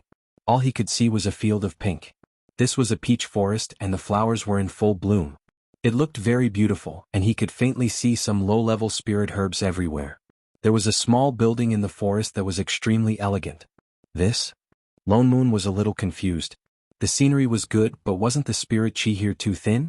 Normally, immortal mountains and blessed lands would not easily grow mortal plants. This peach blossom forest was obviously not specially planted. Instead, it grew on its own due to the sparse spiritual energy. To put it lightly, being able to reach core formation in a place like this was already a sign of fate. This is the place with the most abundant spirit chi in our sect. Lu Hong, on the other hand, had an excited expression on his face as he introduced the place. He couldn't help but reveal a bit of envy in his eyes. So this is the place where the founder of our sect cultivated. It is rumored that it is the place where the spirit vein passes through. Spirit vein? You must be joking. Are you sure there is a spirit vein here? Lu Hong stiffened for a moment and said with some embarrassment, ever since the ancestral master ascended, the spirit chi here is indeed different from before. But, as compared to the other peaks, it is indeed much thicker. Lone Moon turned to look at the other spirit peaks. He didn't notice it earlier, but now that he took a closer look, the spirit chi was indeed getting thinner and thinner. Suddenly he had the urge to turn and leave. Yi Qing wanted to cultivate this kind of spirit chi was definitely not enough. Instead, Shining turned to poke Lu Hong and asked, Sect Master, do you provide meals?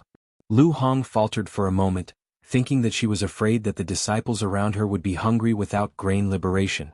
He immediately nodded and said, Yes, yes, yes.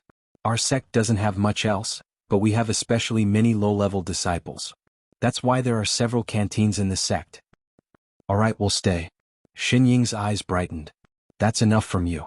The corner of Lone Moon's mouth twitched. Don't stop walking the moment you hear about food. And that sect Master Lu, he has so many low-level disciples and none of them have grain liberation. What's there to be proud of? Lone Moon felt a little mentally tired. He took a deep breath and said, Forget it, if you want to stay then stay. Sect Master Lu, please bring some high-level Dharma artifacts over. I'll borrow them and set up a spirit gathering array. After a long time, perhaps the spirit meridians below will be able to recover. Recover the spirit meridians? That was something that would benefit the entire sect.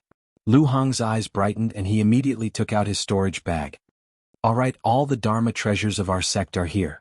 What level of Dharma artifact does Supremacy want? The higher the better. Lu Hong thought for a moment and immediately took out a spirit sword from his bag. He handed it over with a face full of excitement. This is the highest level Dharma artifact of our sect, the Dharma treasure of our sect, Demon Slaying Sword. Supremacy, please see if you can use it. Lone Moon looked at the demon slaying sword that he carefully held up. The corner of his mouth twitched violently. Are you kidding? Your sect's Dharma treasure is a 6th level spirit sword. And it's freaking cracked. Nothing else? Is it not enough? Lu Hong thought for a moment and then took out a 5th level broken fan, a 4th level zither, a 3rd level broken bell. He handed it over with a sincere expression. Lone Moon's face was already as black as the bottom of a pot. What kind of poor and destitute sect had he randomly entered? Yet the other party had a sincere expression on his face. With a casual sweep of his divine perception, he knew that the pile of junk in his hands was indeed the best thing in the entire sect. Instantly, he felt that the entire sect seemed to be exuding a sense of poverty. Lone Moon sucked in a deep breath and suppressed the urge to crush those broken things. Forget it. He turned and conjured a seal. He opened the small mystic realm that he usually carried around with him. He directly grabbed a white ribbon that kept twisting like a living thing from inside.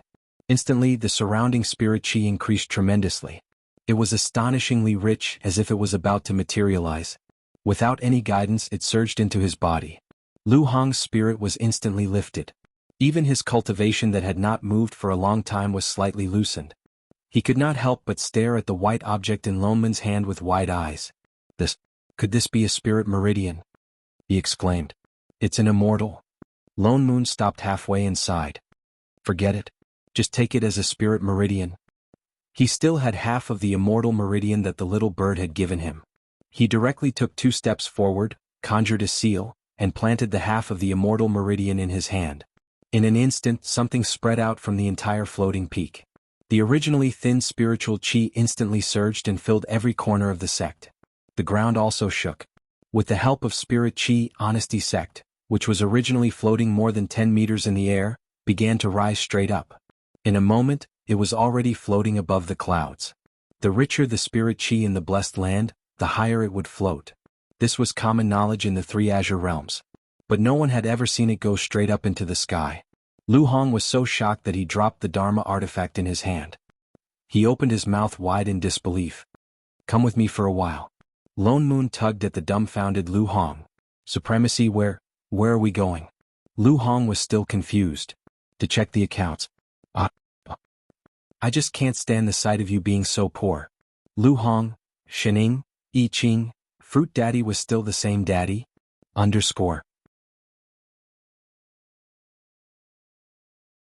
Chapter 307. Shining and the others stayed at Honesty Sect. Because of the immortal meridian, Honesty Sect, which was supposed to be a low-class sect, became the sect with the densest spirit chi in the upper azure world. Immortal chi was denser spirit chi. Although it was only a small section of the broken meridian, it was hundreds of times stronger than ordinary spirit meridians. And the peach blossoms all over the mountain, because the ordinary plants could not withstand the dense spirit chi, withered visibly, and the spirit plants all over the ground began to grow wildly. Perhaps it was a coincidence that the floating peak they lived on was called Flutterless Peak. For convenience, Lone Moon changed it to Invincible Peak.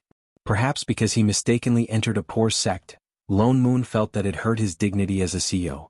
After that day he dragged Lu Hong to check the accounts and did not return for a few days. The entire Honesty Sect suddenly became busy, and one could often see low-level disciples rushing by. The quietest ones were the master and disciple on Invincible Peak. Shining lived a good life of eating and sleeping every day, completely letting herself go. Until Father Nyo finally remembered the purpose of coming down to the lower realm and returned. "I went around to find out more these few days," Lone Moon said with a heavy expression. "The spirit chi in the azure world is much thinner than before. No wonder Honesty Sect still had thousands of disciples despite having so little spirit energy. According to the last time we ascended, it has already been millions of years. The four great clans of the past no longer exist."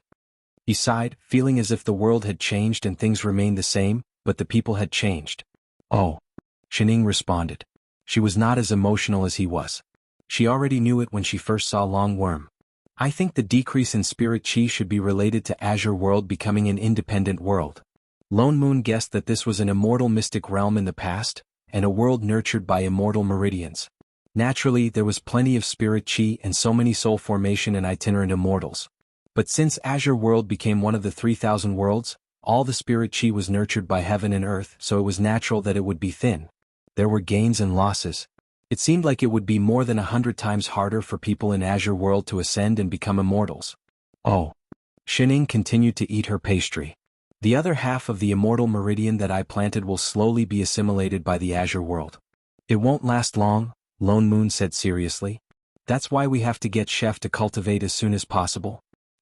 Why is he still immortal?" Before he could finish, he glanced at I Ching, who was holding a plate at the side, and exploded. Shining paused. Your sister." Lone Moon snatched the cake from her hands. "Didn't I give you the basic cultivation jade slip for you to teach him? What have you been doing these past few days? At least teach him how to draw chi into his body. It's been almost half a month. How come he hasn't even cultivated chi? So troublesome.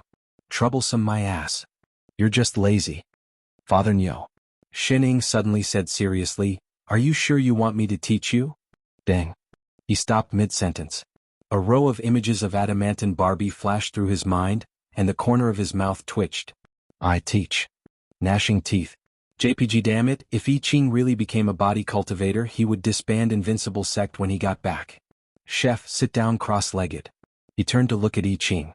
I Ching paused and subconsciously turned to look at Shining. Seeing that she had no intention of objecting, he put down the cake in his hand and turned to sit down. "Very good, the achievement of pushing the blame to others is complete. Greater than over equal to. After you sense the spirit chi, just follow this method." Lone Moon pointed a finger at his forehead.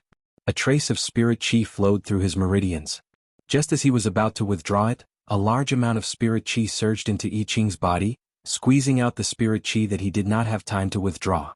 His cultivation level also rose in a straight line. Chi refinement level 1, chi refinement level 2, until it stopped at chi refinement level 3. Holy shit. Lone Moon was shocked. Chi refinement had always been fast, but this was way too fast. Ordinary people would need at least 1 or 2 years to reach chi refinement level 3.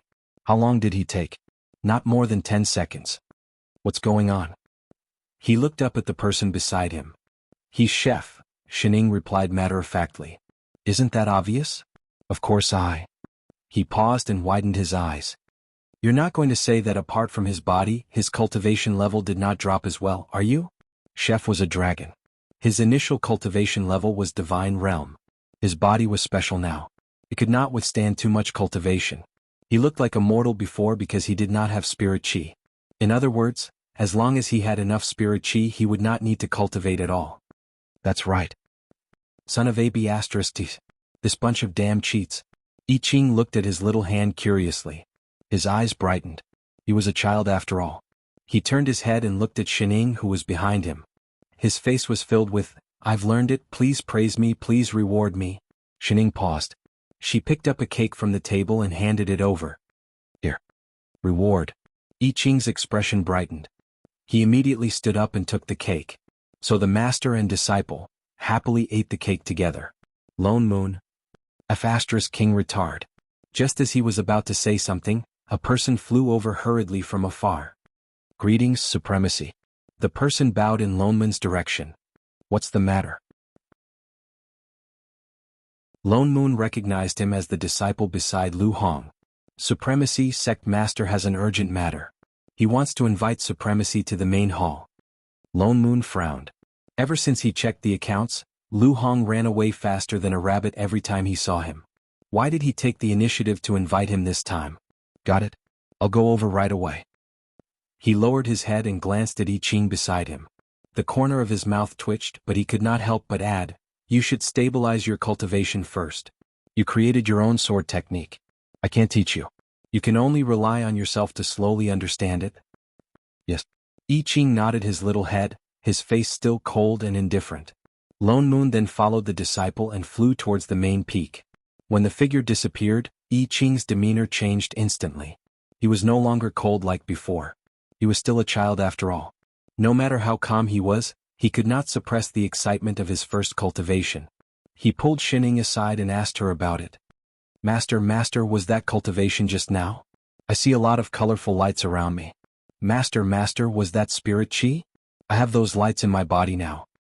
Master, after I have that spirit chi in my body, will I be as powerful as Master? Master, what is the sword technique that Supremacy wanted me to figure out? How do I figure it out? Master, is it? He asked faster and faster. It was as if he did not need to answer. He just poured out all the questions in his heart. Shining, this time Chef seemed a little talkative. Chapter 308. She glanced at the person in front of her, whose eyes were bright with excitement and who kept asking questions. Shining wanted to answer a few times, but she couldn't get a word in. Her ears were filled with his rapid-fire voice. After asking dozens of questions, he finally seemed to be tired. His voice became slower and slower, and his eyelids drooped down, looking like he was about to fall asleep. He was a child to begin with. He had cooked 2 meals in the morning and had just learned how to draw chi into his body. It was normal to be tired.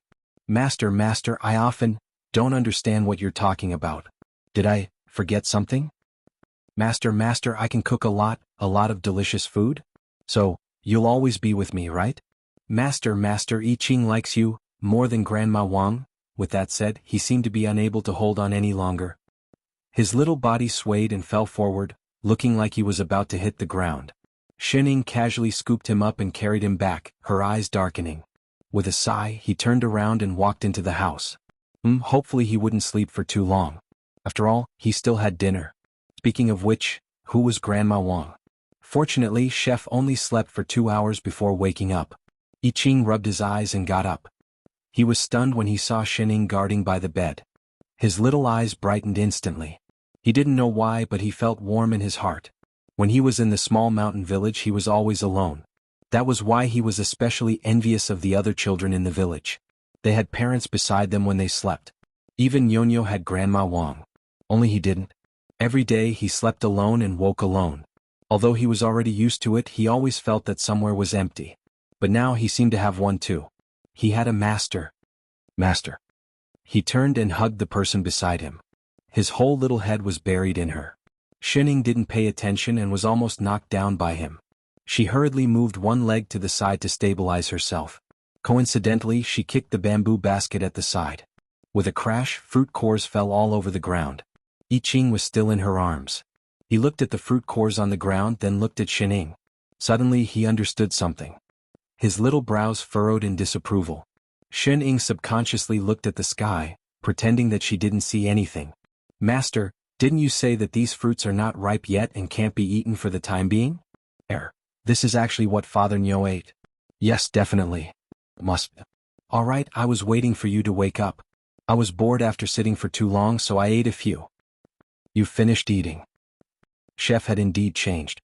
He never talked about her in the past. He must have been led astray by Father Nyo. Master. I Ching sighed and sat up straight like a little adult.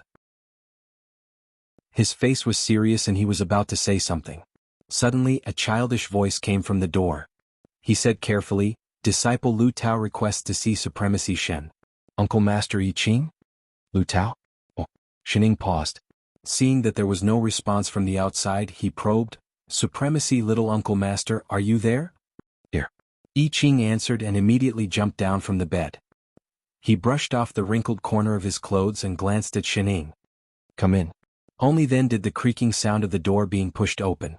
Unexpectedly, a child about the same age as I Ching came in. He had a round face and small eyes filled with curiosity. He looked surprisingly round. All right, very round. This was a little fatty. Even the blue and white disciple robe he was wearing looked like a Taobao buyer's show. He first looked at I Ching, then looked at Shining, who was behind him. Perhaps it was because of his obesity that he bowed slowly. Greetings, Supremacy Little Uncle Master. What's the matter? Shining asked. Replying to Supremacy, my father? No, the sect master. He seemed to have said it out of habit. After thinking for a while, he changed the way he addressed Shining. The sect master asked me to bring Little Uncle Master to the disciple hall to record your disciple nameplate. I Ching was stunned. Then he remembered that Lone Moon seemed to have mentioned this before. He nodded. All right. And? Lu Tao looked at Shining and continued. Supremacy Lone Moon asked me to invite Supremacy Shen to the main hall. Shining leaned lazily against the headboard. Why did Father Nyo call her again? So troublesome. Supremacy Little Uncle Master, please follow me. Lu Tao hurriedly took a step to the side and made an inviting gesture. Master, let's go. Seeing that Shining had no intention of moving, I Ching could only turn around and grab her hand. Shining then stood up and followed the little fatty to the transportation array in front of the house. Lu Tao wanted to bring I Ching to register his nameplate first, but I Ching refused. He sent Shining all the way to the main hall and watched her enter before turning in the direction of the disciple hall. Lu Tao looked confused. They could have arrived once they got out of the transportation array. Why did they have to go through the extra steps? But thinking back to his father's words, he suddenly seemed to understand something. Little Uncle Master, you are so good to Master. No wonder he became the disciple of Supremacy. I Ching stopped in his tracks. He instantly remembered the dark history of a certain someone getting lost 5 or 6 times a day on a peak that was only a few hundred meters above sea level. He remained silent. But the little fatty was a little excited. He was the son of the sect master. Among the entire younger generation of disciples in Honesty sect, he was the youngest and the highest in seniority. Behind him was a row of junior brothers and sisters and even apprentice nephews. So everyone had to add the word little in front of his address. Lu Tao, who was in the rebellious phase, was naturally very unhappy. He didn't expect an Uncle Master, the disciple of a soul formation Supremacy, who was even higher in seniority than him. He immediately felt better. So before the other party registered his nameplate, he called him Little Uncle Master first, with a very warm attitude. As if he had known beforehand that I Ching did not like to talk, he led him through several teleportation arrays while gesticulating and chattering, introducing all kinds of things to I Ching. He told him almost everything, from a few good-looking new disciples in the outer sect to which female cultivator the sect elders were interested in. It was like a moving little encyclopedia. I Ching also listened along the way without any intention of stopping him. But in his heart he was thinking, what should he cook for Master tonight? The two of them talked while the other was absent-minded. They were rather harmonious along the way. Seeing that they were about to reach the disciples' hall, there was a commotion in front. Lu Tao stopped in his tracks. Only then did he see a circle of people in front of the disciples' hall. They were all children less than 10 years old. Some wore blue and white disciple robes like him, while the other group wore green robes. They were divided into two sides and seemed to be arguing about something. Aren't they from Green Robe's sect? Lu Tao was stunned for a moment. He frowned and looked at I Ching. He explained casually, I heard from my father that their sect was exterminated by the demon clan. My father and Uncle Master saved some disciples with great difficulty. Why are they gathered here? Little Uncle Master, let's go and take a look? Yes. Chapter 309. I Ching nodded and walked over quickly. Before they got close, a small figure suddenly flew out of the crowd and fell in front of them with a thud. Lu Tao was stunned and his eyes widened. Little junior brother. He obviously knew him and hurried to help him up. It's little Uncle Master Lu Tao. Someone shouted, and the people who had gathered there all rushed over. Lu Tao held the fainted person in his arms, and his already fat face puffed up even more. Who hurt little junior brother? It's me. Before the crowd could answer, a male voice came from the opposite side. The crowd immediately made way and a thin and weak child walked over. He wore a green robe and his eyes were full of disdain. He snorted and said, Who asked him to look down on people? Who are you? Lu Tao's chubby little face scrunched up. I am. Before the other party could answer, I Ching was stunned and blurted out, Dog. He was actually the same child who had no parents back in the small village. Only then did the young man in green see I Ching beside him. Wild boy, you are actually still alive. The child was shocked and seemed to think of something. He glanced at Lu Tao beside him and his eyes were full of disdain. I didn't expect you to actually join Honesty Sect and... I am Jing Qi, a disciple of Green Robe's sect. Remember it. I Ching seemed to not care at all and added, I am I Ching. Jing Qi frowned and some anger rose inexplicably. But Lu Tao fed the disciple in his arms an elixir and looked up at Jing Qi. Why did you hurt my little junior brother? He stopped us from entering the disciple hall first, Jing Qi said angrily. He is not as skilled as others so he can't blame us. You are talking nonsense. As soon as he finished speaking, a disciple beside him retorted, It was clearly your people who stole the sect's spirit herbs, so senior brother stopped you here, you bunch of thieves. Who stole your spirit herbs?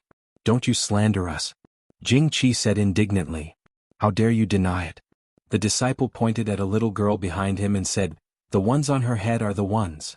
Only then did everyone turn to look at the little girl behind Jing Qi. Sure enough, she was wearing a garland on her head.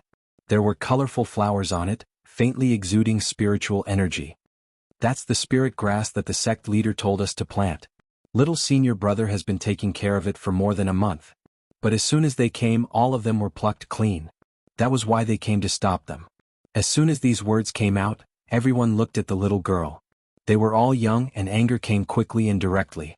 Even among the disciples of the Qingyi sect, there were many whose expressions changed. The little girl was so scared that she took a step back and hid behind Jing Qi.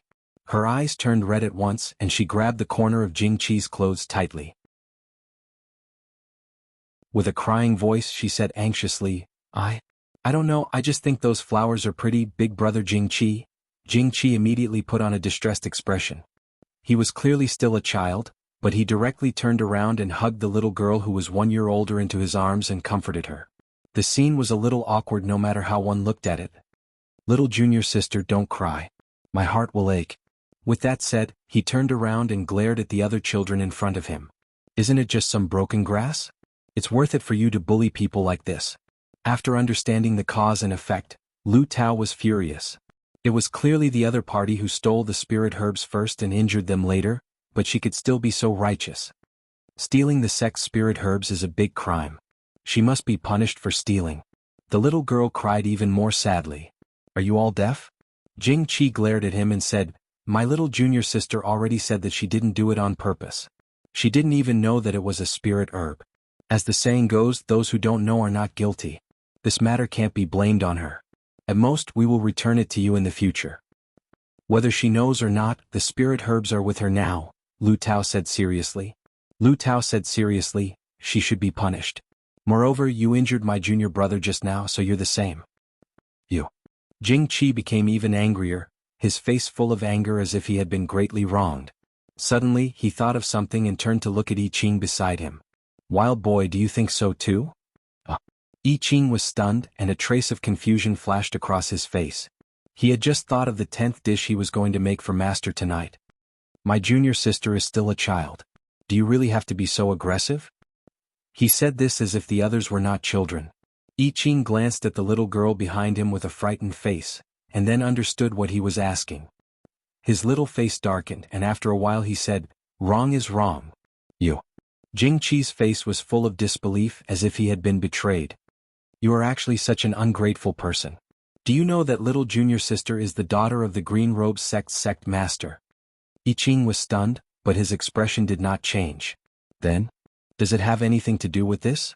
If not for the protection of the Green Robes sect, the people in our village would have been eaten by demons long ago. I didn't expect that once you joined Honesty sect, you would help others to deal with the daughter of your benefactor. He said righteously. You are really too cold-blooded. I Ching frowned. The villagers were obviously saved by Master and Supremacy Lone Moon. What did this have to do with the Green Robes sect? Cut the crap. Lu Tao could not bear to listen anymore. He looked at the surrounding disciples and said, "Catch these two thieves who stole the spirit herbs and hurt people." The surrounding disciples immediately surrounded them. Jing Qi still protected the little girl behind him, and pulled out his sword and looked at the crowd fiercely. But the other Green Robes disciples who were originally following behind him looked at each other and hesitated. You are just relying on your numbers. Jing Qi laughed coldly and something flashed in his eyes. He still looked at the children arrogantly. I didn't expect that the dignified Honesty sect is also a group of shameless scoundrels. You can't win, so you want to bully others with your numbers. Who can't win? Lu Tao glared at him angrily. Didn't I defeat that junior brother of yours just now? He is a sword cultivator, so weak. Don't speak ill of my Honesty sect. Lu Tao was furious. He pointed at him angrily and said, My junior brother just entered the sect not long ago, and is only at the 2nd level of Qi refinement. You are at the 3rd level, of course he can't win you. Fight with me if you dare. Alright, let's fight. A hint of joy flashed in Jing Qi's eyes. If you lose, you have to let us into the Hall of Disciples and apologize to my junior sister. Alright. Lu Tao nodded and said, If you lose, you have to apologize to my junior brother too. Alright. I Ching frowned. He had a feeling that the other party said this on purpose and was about to speak. But Lu Tao had already pulled out his spirit sword. He did not feel that he would lose at all. After all, he was already at the 5th level of Qi refinement. Against someone at the 3rd level of Qi refinement, there was naturally no possibility of him losing. Seeing that the two of them were ready, the disciples all made way, and I Ching also retreated to the side. Chapter 310. The Qi refinement disciples had yet to learn any spells. Although it was a competition, it was just a competition of sword techniques. Although Lu Tao's body was round, it did not hinder his movements at all. His moves were not slow at all. Could be seen that he had practiced a lot. What surprised everyone was Jing Qi. He was not slower than Lu Tao at all. Not only could he block every move, but he could also counterattack at the right time. I Ching could not help but be surprised. Jing Qi had only joined Green Robes sect for a few months. He did not expect his sword techniques to be so powerful. He did not look like he was only at the 3rd level of Qi refinement. But his cultivation was lower than Lu Tao's after all. He had some advantages at the beginning, but Lu Tao's cultivation did not increase for nothing. After a long time, Jing Qi's spirit power was obviously not enough and he began to lose. So Lu Tao sped up his sword moves and attacked directly, intending to end this competition. He even deliberately moved half an inch to prevent hurting people. The sword was about to land on his opponent's neck. Jing Qi's complexion suddenly sank. With a turn of his hand, a red flame instantly rushed towards Lu Tao, striking him away. The next moment there was a bang. Lu Tao fell several feet. Fortunately, he was wearing a Dharma robe, which directly absorbed the flame. Other than a little pain, he was not burned by the fire. However, Jing Qi's sword was already pressed against his neck.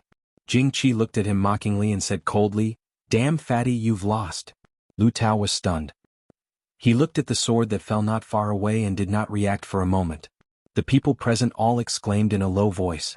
That was the fire manipulation art, right? He can manipulate fire at the 3rd level of chi refinement.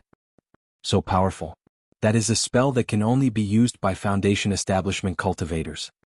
He actually defeated Little Uncle Master Lu Tao. Little Uncle Master is at the 5th level. Yes, I did not expect Green Robe's sect to have such a powerful person. I heard that he has a heaven spirit root. For a moment, everyone looked at Jing Qi with excitement. Even the hostility just now had lessened a lot. Jing Qi snorted coldly as if he did not see their shocked expressions. He looked at the people below with even more disdain. Damn fatty, admit defeat. Quickly apologize to my little junior sister. Lu Tao was not angry, nor did he feel humiliated. He quickly got up and bowed to the little girl not far away. I'm sorry. You can go to the disciples' hall now. After thinking for a moment, he added, but I will still tell the sect leader about you guys plucking the spiritual herbs and injuring little junior brother. This was a different matter, he was still very clear about it. You. Jing Qi was exasperated, and the way he looked at Lu Tao became even fiercer. After a while he took a deep breath. Because they were in Honesty Sect's territory, he had to bear with it. Glancing at the fatty in front of him, he couldn't help but mock. Looks like your Honesty Sect isn't that great? A 5th level chi disciple can't even beat a 3rd level chi disciple like me. You know how to control fire. I really can't beat you. Unexpectedly, Lu Tao admitted it with a serious face.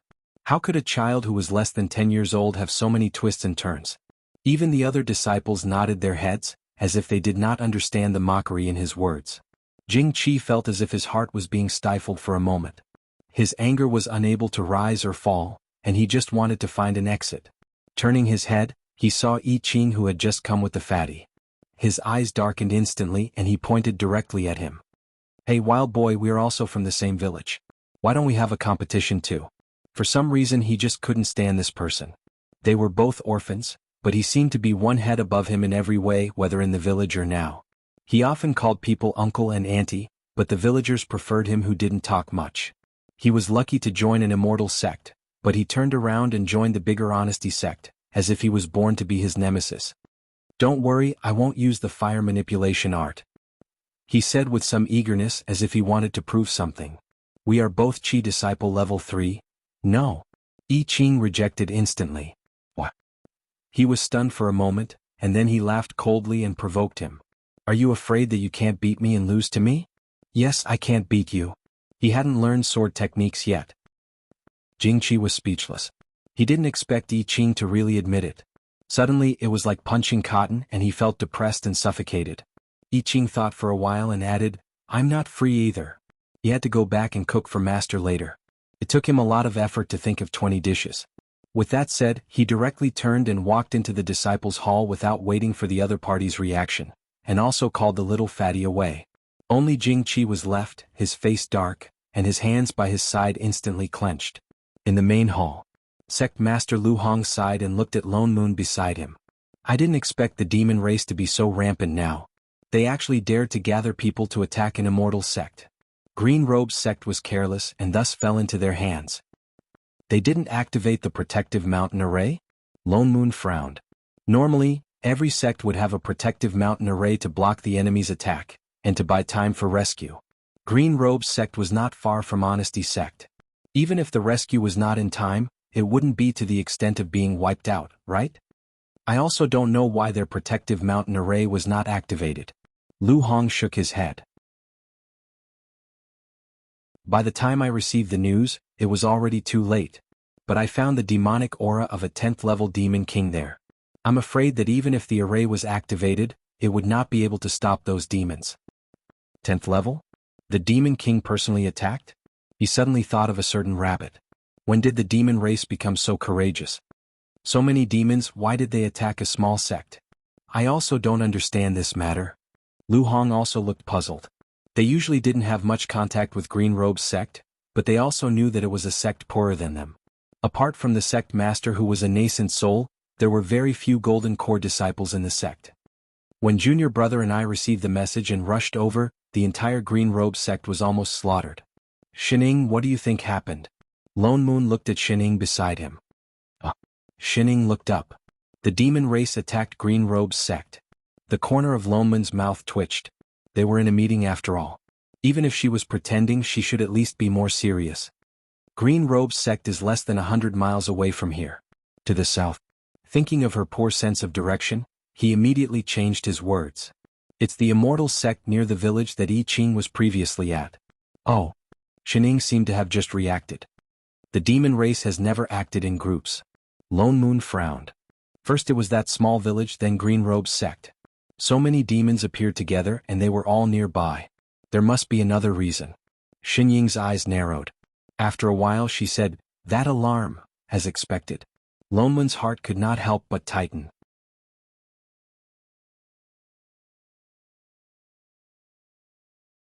Chapter 311.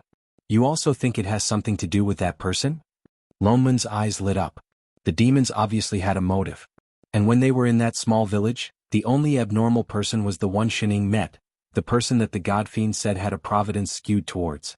The providence in this world was not fixed.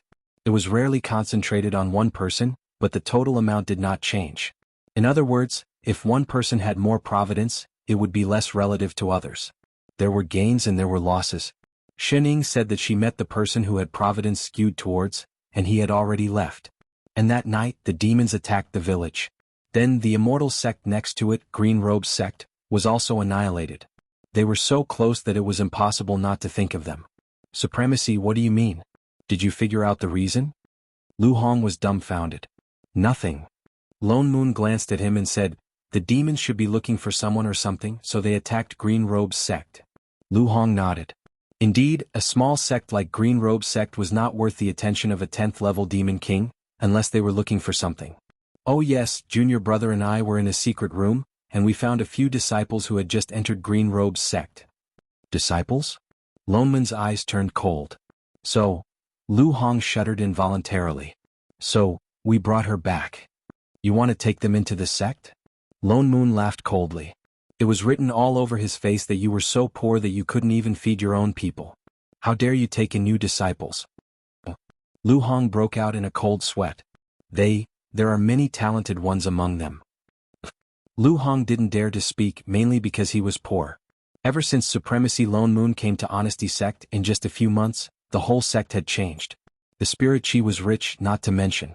The main thing was that the methods he taught to reorganize the sect were really useful. The pockets of the whole sect were instantly filled. Originally he didn't feel it because he was used to being poor. But since he had spirit stones, every time he saw those people from top immortal sects, he didn't feel weak anymore and his back straightened. In the past, it was already a great reward for every disciple in the sect to receive a Taoist robe. Now they could even carve an array on their Taoist robes. In the past they had kept the magic tools and magic treasures that they did not dare to use easily. Now that they had spirit stones they could throw them away after using them. This was something that he didn't even dare to think about in his hundreds of years of cultivation. But now it had all come true. And all of this was due to Supremacy Lone Moon's efforts. If not for the fact that Lone Moon was adamant in his opposition, coupled with the disdain that seeped out of his bones, he would have thrown away the position of the sect master. No, transferred it to him. As long as he was around, becoming a top-notch sect was just around the corner. The only bad thing was that Supremacy Lone Moon's temper was a little bad. His expression did not change and he still looked like a top-notch supremacy. But every time his face darkened, he would feel a cold wind piercing into his bones, and he couldn't help but go weak in the knees. He felt that this was the majesty of an upper-level cultivator. In this world, perhaps only the venerable friend he brought could remain calm in front of him. Speaking of which, what was that supremacy's name again? He subconsciously looked to the side, at the woman who was already leisurely nibbling on a plate of fruits. Shini? Xinyang? Alright, that's not important. Supremacy, those are all half-grown children, they have nowhere to go. Lu Hong continued laughing. What's more, it's almost time for our sect to accept disciples. The elders of the sect are all waiting outside. Supremacy, why don't you come and take a look first? Lone Moon frowned, then nodded. Lu Hong gave a few instructions. In a short while, some core formation Dao lords and the only two nascent soul cultivators in the sect, Lu Rue, entered one after another. Perhaps it was because Lone Moon had been forcing them to earn money these days, but after they greeted the few of them, they looked towards the door obediently, waiting for the disciples to enter. It was as if they were afraid that Lone Moon would talk to them about something. Lu Hong asked the disciples to bring the disciples over. In less than a quarter of an hour, they saw a group of children about 10 years old coming over from afar. There were dozens of them, some in green, some in blue and white disciple robes. Once they entered, they lined up in the main hall and bowed together. Then they sized up the people in the hall with some curiosity, anxiety and excitement. These were the group of children who had just gotten into a conflict in the disciples' hall. Jing Qi was taller than his peers, so he stood at the back, feeling a little nervous. After coming to Honesty Sect, he realized that Green Robe's sect, which was like a paradise in his eyes, was only a low-class immortal sect. After Green Robe's sect was destroyed and they were brought here by the sect master of Honesty Sect, he guessed that they were prepared to keep them. And with his qualifications, it wouldn't be a problem for him to join any sect. He had no objections to joining Honesty Sect, since they were all immortal cultivators. But after what happened with I Ching and the little fatty, he was a little hesitant. A gentleman does not stand under a collapsing wall. He only found out afterwards that the little fatty was the son of the sect master, and he had already offended him. Though he didn't feel regret, if he stayed here in the future, he would definitely seek revenge. Unless he couldn't help but look up to the front. He heard that 2 soul formation supremacies came to Honesty Sect a few months ago. If he could join them, he wouldn't have to worry. He couldn't help but glance at the 2 people sitting at the top, but suddenly met a pair of slightly narrowed eyes. He got a shock and froze instantly. But the person sitting at the top tilted her head. Yo, it really was her. What's the matter? Lone Moon turned to look at Shining, who had suddenly spoken. He subconsciously followed her line of sight. Jing Qi immediately lowered his head. His mind was in turmoil. That woman was clearly the one who ate at Wild Kid's house that day. She was actually a soul formation supremacy. His heart was in a mess. Before he could react, I Ching, who had just come in with him, suddenly walked out of the crowd.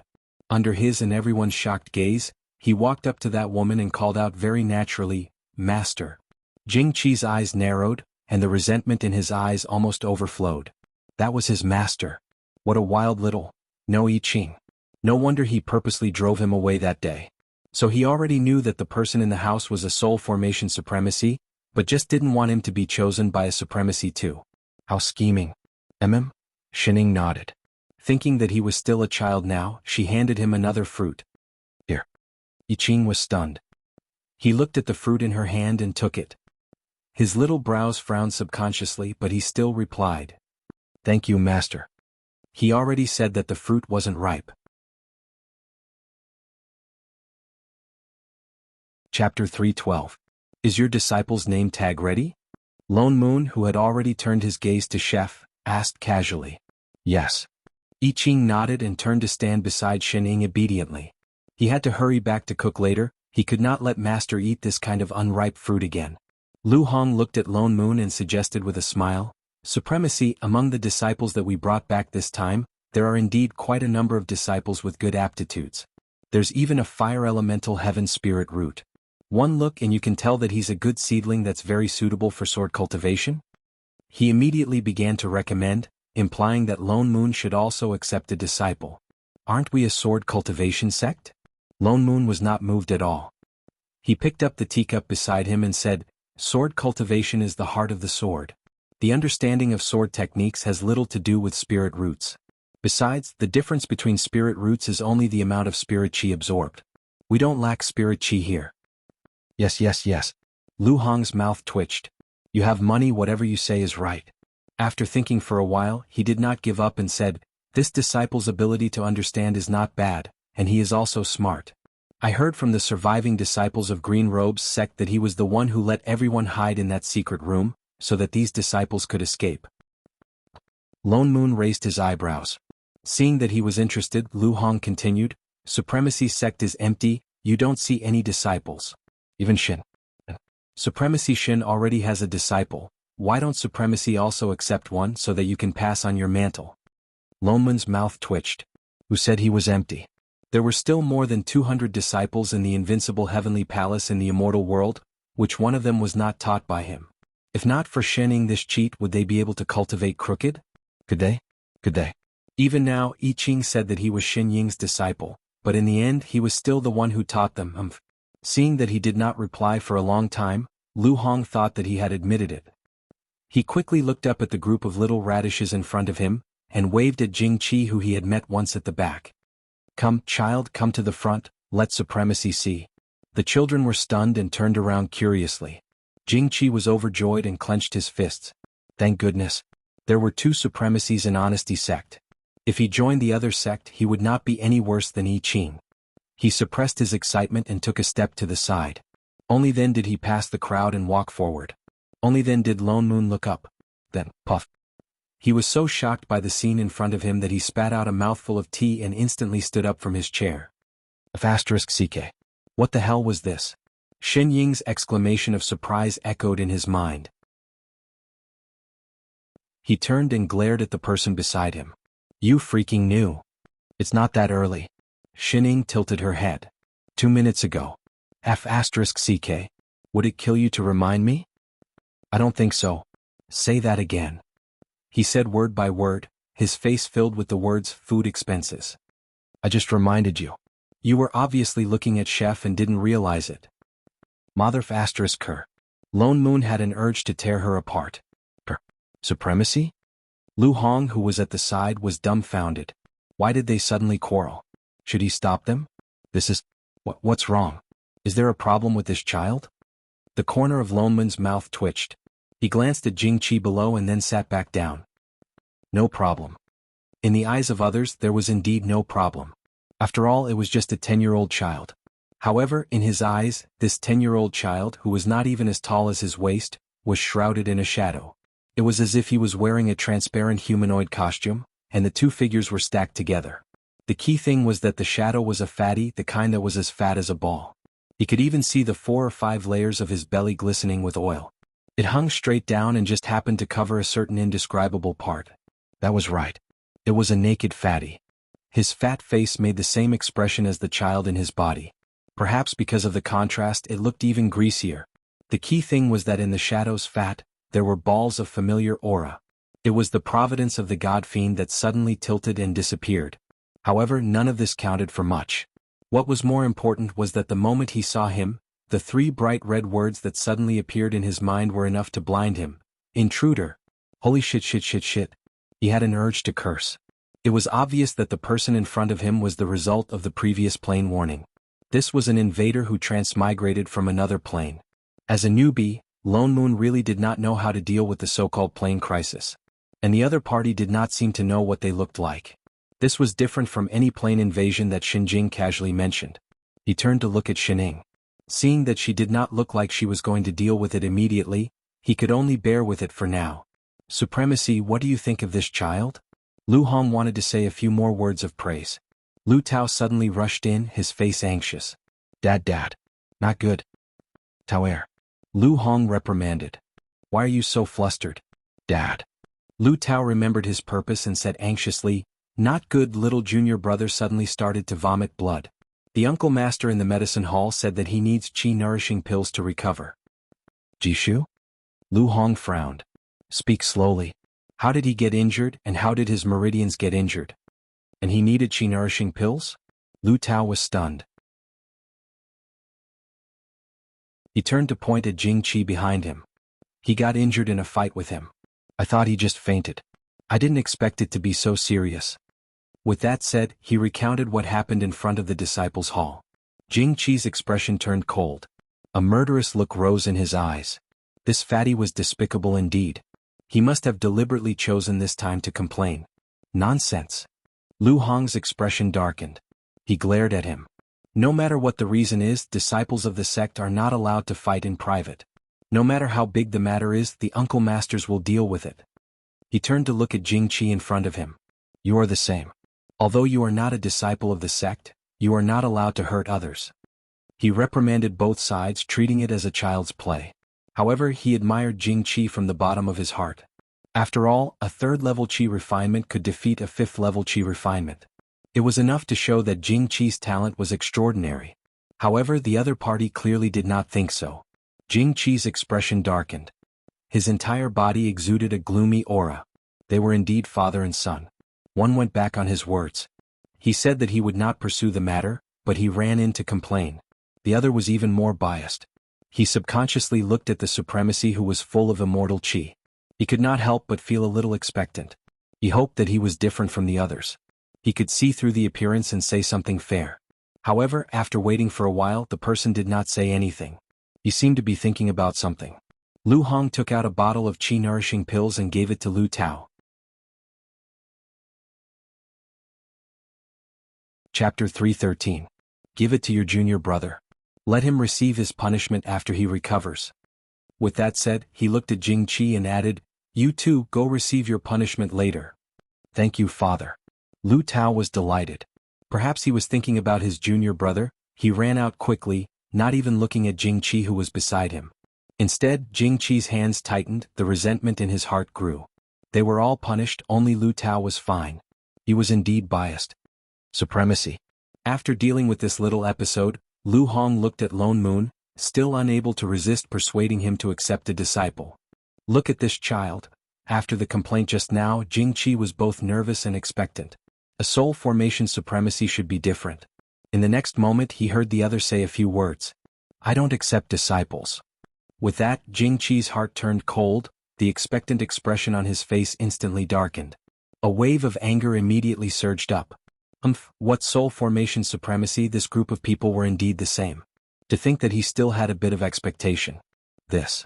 Lu Hong was stunned. Supremacy, why don't you reconsider? After all, a heaven spirit root is rare. Moreover, it was a fire spirit root. No need, I have no intention of accepting disciples today anyway, and sword cultivators do not value spirit roots. No matter how talented a spirit root is, in my eyes, it is the same as the 5 spirit roots. Lone Moon continued. Sword cultivators value temperament more. Any kind of spirit root is fine for a good temperament. Moreover, having I Ching as a disciple on my mountain is enough, the others are just trouble. He still had to take care of food, and besides, who could compare to I Ching's special physique? Seeing this, Lu Hong did not continue persuading. "Sai, alright, if that's the case then, don't look down on me." Before he finished speaking, Jing Qi, who was below, looked like he could not help but look angry and humiliated. He raised his head and glared at Lone Moon. "If you don't like me, just say it. What temperament? You don't have to mock me openly and implicitly. Aren't you just biased towards that little fatty? That's why you don't accept me?" As soon as he said this, not only Lone Moon, but everyone present was shocked by this young man who suddenly looked angry. What was this? Don't think that I can't tell. But he still looked as if he had seen through the truth. He pointed at the crowd and said, "You people from Honesty Sect are all birds of a feather. You can't tell right from wrong and only know how to protect your own people. Our Green Robes sect has been exterminated, but at least we still have a backbone, and we can't be humiliated by others. Don't look down on us." Impudent. Lu Hong finally reacted. Was he feeling resentful because of a single rejection? If it was already like this now, then what would happen after he cultivated it? Instantly, his good impression of Jing Qi fell to the bottom. Initially, he was thinking that if the supremacy did not want it, it would not be a bad idea for him and his junior brother to take in such a good spiritual root. However, from the looks of it now, the Venerable One was right. The spiritual root was secondary, the most important thing was one's temperament. What? Are you angry because I've hit the mark? Old fool. Jing Qi still looked like he was not afraid of power. He even looked at Shining and Lone Moon provocatively and snorted, So what if he was a venerable? This young master doesn't care. Even without you, I will stand at a higher position than you one day. It was getting more and more ridiculous. Lu Hong was so angry that his beard blew up. That was really embarrassing. He was the one who thought the most of this kid. Now that he made such a scene, it was like slapping him in the face in front of everyone. So young and yet you have such a big mouth. But he was still a kid after all, and he could not punish him too harshly. He directly called 2 disciples in. Lock him in the forbidden room at the back of the mountain, and let him reflect on his mistakes. Yes. The 2 disciples immediately went forward to pull him. But Jing Qi directly pushed them away and even took out his spirit sword. Do you still want to kill him to silence him? The corner of Lu Hong's mouth twitched. Such a young kid, where did these dark thoughts come from? He sighed and did not want to talk more with him. He directly conjured a seal to fix him on the spot, and then waved his hand to let the disciples take him away. Not to mention taking him in as a disciple, he had to consider whether to take him into the sect now. After all, it looked like his brain was not working well. Jing Qi was only at Qi refinement, and naturally could not resist a nascent soul cultivator. Seeing that he was about to be dragged away, he had no choice but to glare fiercely at the people present, and shouted out a classic line word by word. The river flows east for 30 years and then west for 30 years. Do not bully the young because he is poor. Lone Moon, instantly, everyone in the hall looked at the person who walked out with a look of concern for the mentally retarded. The corner of Lone Moon's mouth twitched. Was he crazy? And what the hell was this familiar line? An invader with so many lines, did he really think he was the protagonist of a transmigration? And he did not say anything just now, right? He just did not want to take in a disciple. What the hell was with his expression as if the whole world had let him down? Did this person transmigrate from the plane of the mentally retarded? Lu Hong also looked so ashamed that he wanted to die. He glanced at Lone Moon weakly and hurriedly changed the topic. The matter of choosing a disciple, let's talk about it later. Let's investigate the matter of Green Robe's sect first. He coughed and then looked at the remaining disciples in green robes in the hall. Do any of you know why those demons attacked the Green Robe sect? The children looked at each other for a while, and a hint of fear and hesitation flashed across their eyes. Lu Hong hurriedly smiled and comforted them. Don't be afraid. Since you have come to Honesty Sect, you are disciples of our sect from now on. No matter what happens, the sect will protect you. Just tell me what you heard and saw before you came here. Only then did the children's expressions soften a little. They looked at the person in front of them and began to speak one after another. We saw a lot of man-eating demons. They ate a lot of senior brothers. Good, there are senior sisters. You said that senior sisters' meat is more delicious. They lost a lot of blood, so the sect master asked us to hide, or we would be eaten too. The sect master also said not to let us make a sound, if we can't find Green Feather. Orchid? Green Feather spiritual orchid. Those demons are looking for you, Tianlan? Lu Hong exclaimed, and his eyes widened suddenly, seeing the children nodding one after another. He hurriedly turned to Lone Moon and said, Supremacy, it seems that these demons are going for the Green Feather spiritual orchid. He said seriously, the Green Feather spiritual orchid is not only a holy medicine for healing, but also has the effect of cleansing the spirit and meridians. I heard that it can also be used to refine nascent formation pills, and eating it can increase the chances of forming a nascent soul by 30%. It's just that this Green Feather spiritual orchid only appears once every 10,000 years, and has always been rare. Lu Hong sighed. Green Robe sect actually has such a treasure. Lone Moon frowned. The demon monarch was already at the 10th level, and nascent formation pills had no effect on him at all. Why did he snatch this thing? And he didn't hesitate to exterminate the whole sect unless this thing originally belonged to him.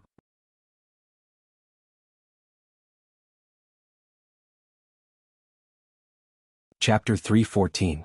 For some reason he felt that this matter might have something to do with that retarded, oh no, the invader. But he didn't expect the 3 Azure Realms to be so poor now. Even the Green Feather spiritual orchid was a treasure that everyone fought for. He remembered that most of the radishes that Rabbit gave Shining every day were of this type. Occasionally, 1 or 2 such weeds would grow in the back mountain of Invincible Sect. He was thinking about the invader. After figuring out the demon's motive, he wasn't very interested in what happened next. After bidding farewell to Lu Hong, he pulled Xin Ying and Yi Qing back to Invincible Peak. How do you plan to deal with that Chinibu? Once they reached the peak, Lone Moon asked directly. Open the plane door and chase him back? I can't. Xin Ying shrugged. What do you mean? How could there be someone in this world that you can't chase away? He looked suspicious. Xin Ying picked up a fruit out of habit. Just as she was about to eat it, Yi Qing suddenly snatched it from her and handed her a pastry. She paused and stuffed it directly into her mouth. He's mixed. Lone Moon paused. He suddenly thought of the fat shadow that wrapped around him. You mean the providence on him? That was the providence that belonged to this world. If they threw him back to his original plane now, it would indeed affect it. No.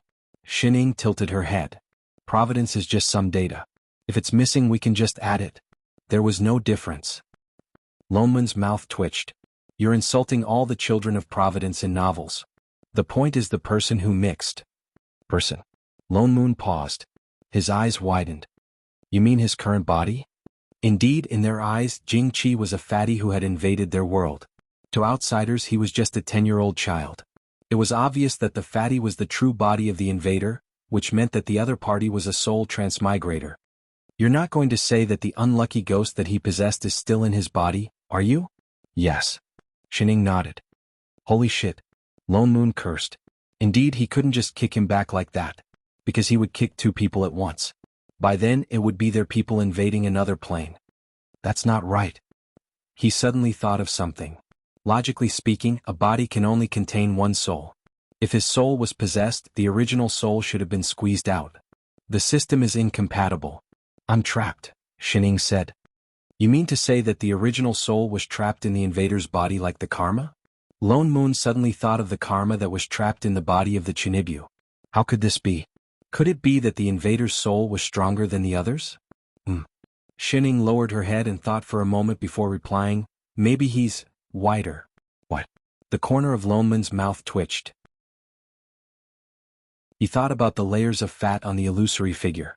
You're saying that because he was too fat, the soul and the karma in his original body were trapped and could not come out? Yeah. Right, your sister. Since when was being fat a superpower? Hey, don't casually add a sense of existence to being fat. Then what do we do now? Are we going to let him stay here forever?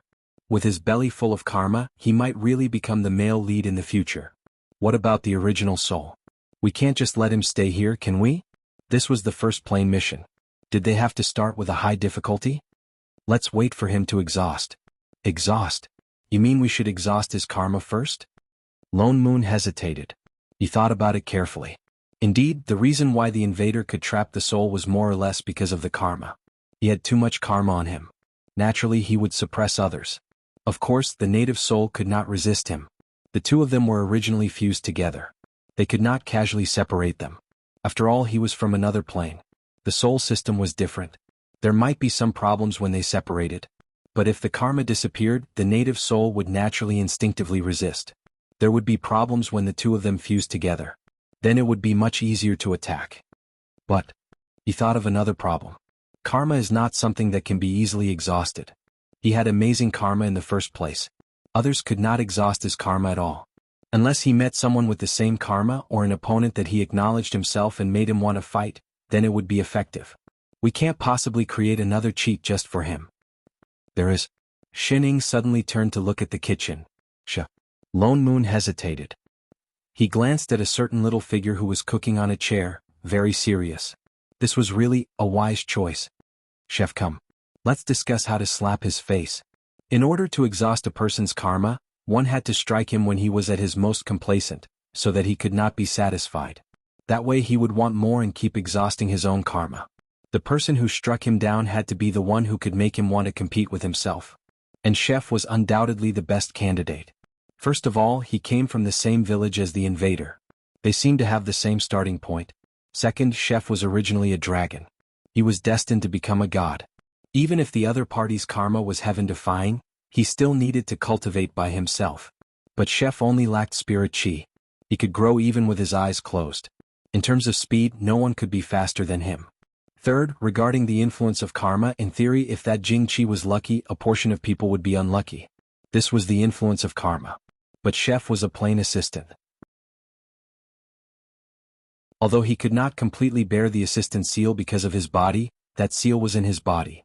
With this seal, all the rules in this world could not restrict him, including karma. That meant there was no need to worry at all that he would be affected by the invader's domineering aura. Finally, for some reason, that Jing Chi indeed seemed to have an inexplicable enmity towards Chef. He had already sensed it in the main hall earlier. Chef did not need to do anything at all to attract 100% of the other party's enmity. Lone Moon was just thinking about whether to let Chef go into seclusion and build his foundation before anything else, when something suddenly happened in Honesty Sect. The protective mountain array was activated instantly. The entire sect shook as if someone was attacking the array. In the next moment, a series of demonic roars came from not far away. Demonic chi suddenly surged outside the mountain gate. Large amounts of black chi headed straight for the sect. Supremacy. A disciple hurried over with a horrified look on his face. A lot of demons suddenly appeared outside the mountain gate and surrounded the mountain gate. Sect Master asked me to invite Supremacy over. They really came.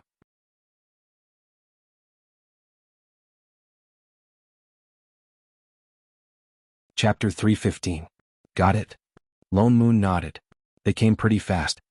He turned back and said to Shining, Don't run around. With that said, he disappeared in a flash. At this time, the mountain gate was already surrounded by a dense crowd of demons. There were demons of all races, and most of them were 7th level or 8th level demons. There were even a few 9th level ones. If not for the protective mountain array being opened, they might have already rushed up the mountain.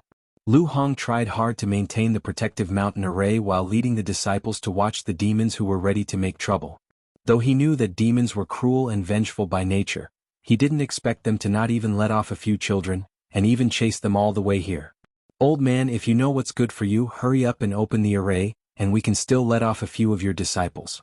Otherwise, a wolf demon walked out and bared his bloody teeth at the crowd. When we rush in, we'll eat you up until not even your bones are left. How dare you, demon? Lu Hong snorted. You shouldn't eat humans in the first place. You even destroyed Green Robe's sect, and now you dare to come to my honesty sect.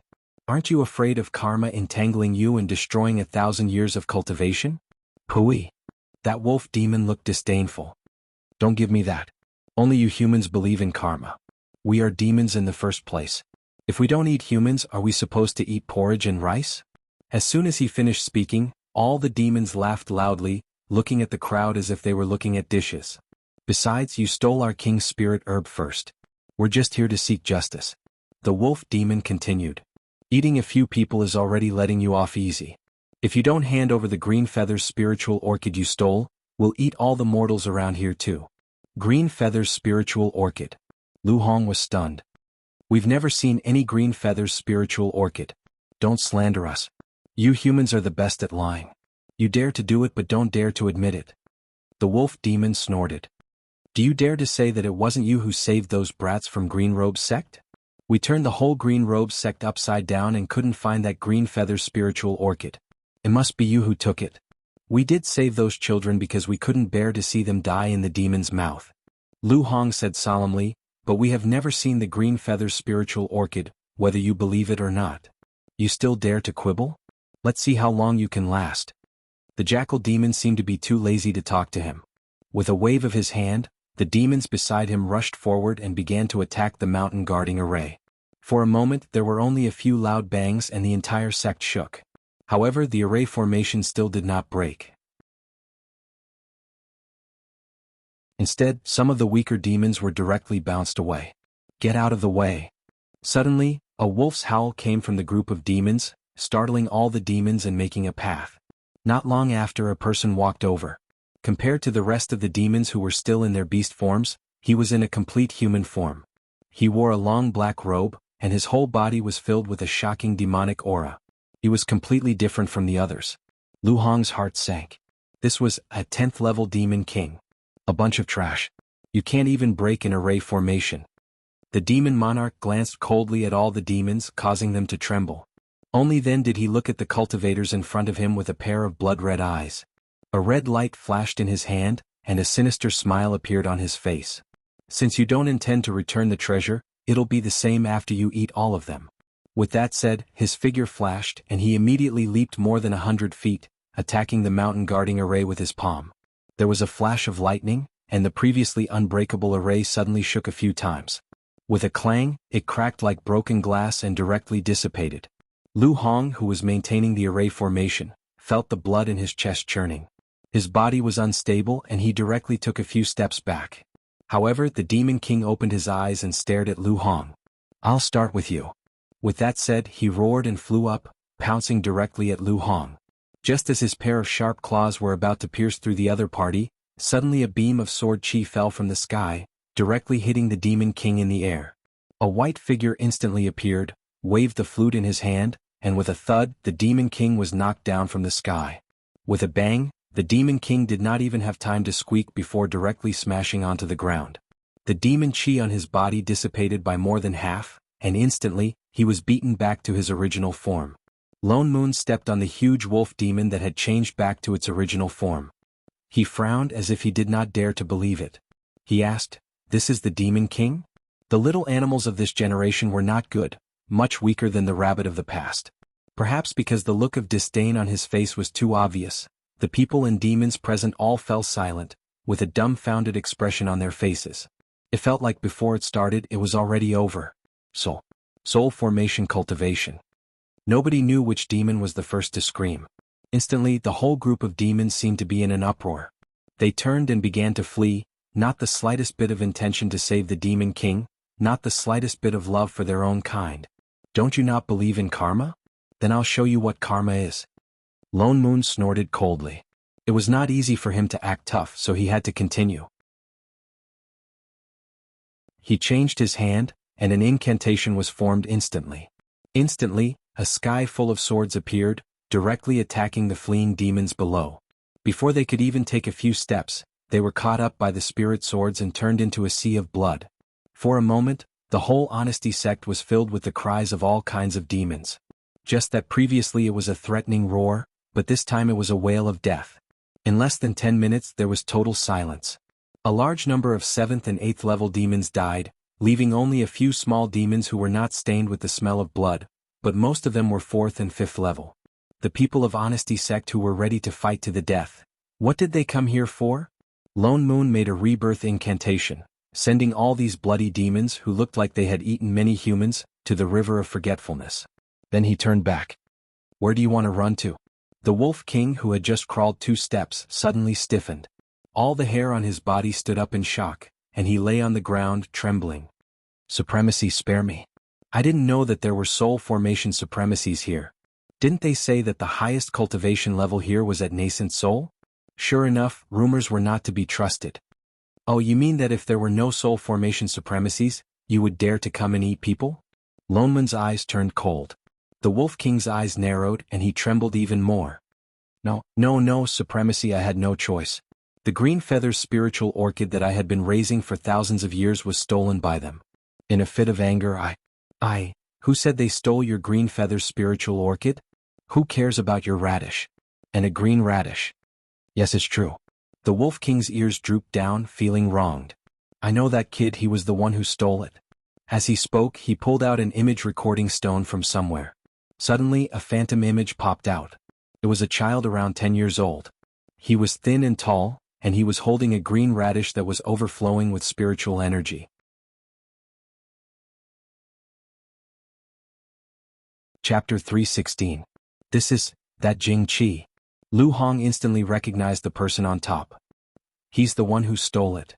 The Wolf King continued, we couldn't find him in Green Robe's sect, and only found out later that this kid was saved by Honesty sect. That's why. If he had known that there was a soul formation cultivator here, and a sword cultivator at that, he wouldn't have come. Lone Moon frowned. Actually, he had more or less guessed that this might be related to that intruder, but he didn't expect it to really be him. No wonder so many demons appeared in that village first, then Green Robe's sect and now Honesty sect. So they were only after Jing Qi. But Jing Qi clearly knew that these demons were attracted by him, but why didn't he mention this? And he didn't feel guilty at all and was unbelievably self-righteous. This couldn't be explained with other kids, not to mention that he wasn't one at all. Lu Hong's face darkened and he turned to instruct, go to the back mountain and bring Jing Qi from Green Robe's sect here. Yes. The disciple immediately turned and flew away. The Wolf King's eyes lit up, and a glimmer of hope flashed across his eyes. Lone Moon didn't intend to let him go just like that. Even if you have a reason you destroyed Green Robe's sect and ate so many people. Just these 2 points alone, I can't let you go. The Wolf King became listless again and trembled even more violently. A spell was about to form. Supremacy, wait. Lu Hong seemed to have thought of something and said, this Wolf King is very sinful, and Honesty sect just happens to lack a mountain guard beast. Why don't we let it stay in the sect forever as atonement? The Wolf King nodded immediately. I'm willing. Supremacy, please spare my life. I love guarding the gate very much, woof woof. Lone Moon, Lu Hong, woof your ass, do you think you're a dog? Since sect master says so, then so be it. Lone Moon made a spell and pointed at the Wolf King's forehead, directly pulling out a trace of his divine perception and heart blood. He turned to Lu Hong and said, give me your hand. Lu Hong subconsciously reached out, and Lone Moon directly turned his hand, and a blood-colored wolf head symbol appeared on Lu Hong's wrist. This is a blood contract? Lone Moon nodded. If he disobeyed or dared to eat humans in the future, Lone Moon could just activate this seal to kill him. Demons were different from demonic beasts. They could not be contracted, so this method was the safest. The Wolf King lowered his head even more and repeatedly promised, this little demon wouldn't dare. After it finished speaking, it immediately climbed up to the stone platform at the entrance of the mountain and sat down with its hind paws on the ground. A huge tail wagged behind it as if it was convulsing. It had completely forgotten that it was originally a demon king. Lone Moon, Lu Hong, everyone, at least he was tactful. The rest of the lesser demons don't have any blood chi on them, so they probably haven't hurt anyone. Deal with it as you see fit. Lone Moon instructed. Suddenly he thought of something. Well, yes. Clean up the corpses and send them to Xining on the Invincible Peak after extracting their demon cores. Although they're a little broken, they should still be edible. Eat. Did they hear it wrong? Yes. Lone Moon glanced at the remaining lesser demons and the Wolf King. He said word by word, don't they like to eat humans? Let them understand what it means to be at the top of the food chain and fear. Everyone, demon, all the demons trembled. So scary. They actually want to eat demon corpses. Before the crowd, demons, could react, the disciple who had just left to call for reinforcements suddenly ran back with an anxious expression. Sectmaster, bad news? That disciple called Jing Qi is missing. What? Lu Hong's expression darkened. Isn't he in confinement? How can he be missing? Have you checked the disciple's movements? I've checked. No one saw him leave. I went to the confinement room and found that he was not there. This child? A trace of anxiety flashed across Lu Hong's face. Could something have happened to him? Suddenly he thought of something. Everyone immediately turned to look at a certain dog king. No, Wolf King. The Wolf King's hair stood on end. No, it wasn't me. Don't wrongly accuse a good wolf. We didn't even enter the mountain gate. How can we capture him? Besides, we didn't even find the green feather's spiritual orchid. Supremacy, what do you think? Lu Hong looked at Lone Moon awkwardly. Lone Moon frowned. This matter could have been caused by that Chinibyu. After all, those with Chinibyu always had inexplicable paranoia. Let's go back to the sect first. Lu Hong nodded. Only then did everyone suppress the lesser demons and fly back to the main peak. Lu Hong walked at the front and was about to enter the hall. Suddenly, a soul formation suppressive force came from inside. He did not notice it and took a step back. That suppressive force became even heavier. It even swept towards everyone unscrupulously, obviously with a murderous intent. Lone Moon's expression turned cold. Did they think he was dead? Instantly, the suppressive force belonging to a sword cultivator counterattacked. It rushed mercilessly into the hall. It attacked the cultivator sitting on the high seat. Instantly, there was a series of messy movements of tables and chairs, as if they were not sitting properly. Only then did Lone Moon lead everyone in. He looked at the middle-aged cultivator who came uninvited and was still sitting on the high seat. Honesty Sect actually has a soul formation sword cultivator. I have underestimated you. The cultivator on the high seat stood up and looked at Lone Moon, who was at the front, with some wariness. You are Supremacy Wu Xiang of Divine Heaven's Sect.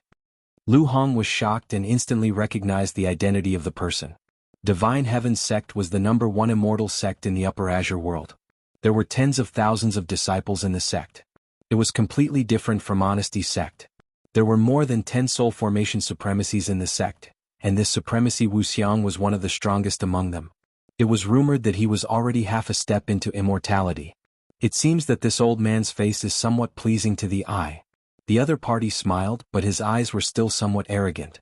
Lu Hong frowned. I wonder why Supremacy has come to Honesty Sect? And he attacked indiscriminately. If not for Supremacy Lone Moon's presence, even he would have been injured. I'm not here for anything else, I'm here for my new disciple. Wu Xiang glanced at him. Perhaps because of Lone Moon's presence, he said in a low voice, this old man has taken in a new disciple. His name is Jing Qi. A few days ago he had been here for some time. I had already taken him away just now, but I remembered that I did not inform you, so I specially came back. Jing Qi. Lu Hong's expression darkened. No wonder he suddenly disappeared. It turned out that he was taken away by him. He did not expect that a child like him would know Supremacy Wu Xiang. That's right. He is my only direct disciple from now on. His eyes turned cold and he continued in an accusatory tone, I have cultivated for so many years and only have this one disciple. It is inevitable that I will be a little protective. Apart from informing your sect, I have another thing to ask you this time.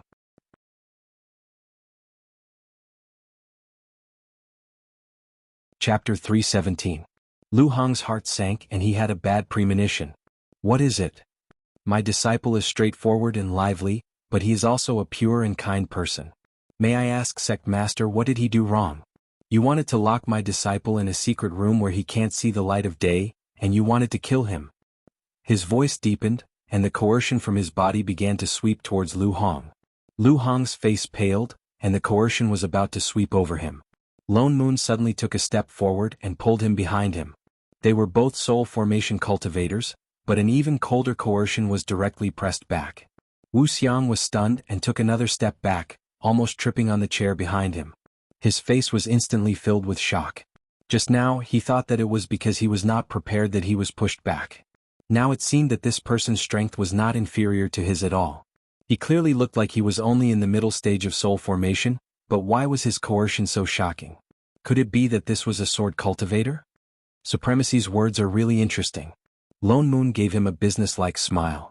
That child called Jing Qi was originally a surviving disciple of Qingyi sect. He made a mistake, hurt others, and disrespected his elders, which was why he was punished with confinement. And he was confined for less than a day. Where did this saying of killing him come from? Are you saying that my disciple lied? I don't know whether he lied or not. Lone Moon continued. But if sect master really wanted to kill him, why did you save him from Qingyi sect in the first place? We are not that free. This? His expression changed, but he still argued. Even if he did make a mistake, there is no need to punish him so heavily, right? Besides, he is my disciple. It is not your turn to punish him, right? This is even more laughable. Lone Moon gave him a sarcastic smile without hesitation. May I ask this supremacy, what is considered a light punishment? Just a day of confinement, is that considered heavy for a cultivator? Then I have to ask your sect. Divine Heaven's sect, right? How do you punish your disciples? Let my sect learn from you? He was speechless because confinement was indeed not a heavy punishment. Also, we don't have the ability to predict the future. We didn't know beforehand that he would become your disciple. Lone Moon continued, if supremacy really treasures his disciples so much, I suggest that you write the words formless disciple on his forehead in the future. That way it'll be easier for others to identify him. You. Hearing the sarcasm in his words, Wu Xiang was furious, but he couldn't find any words to refute. He could only try his best to suppress the anger in his heart.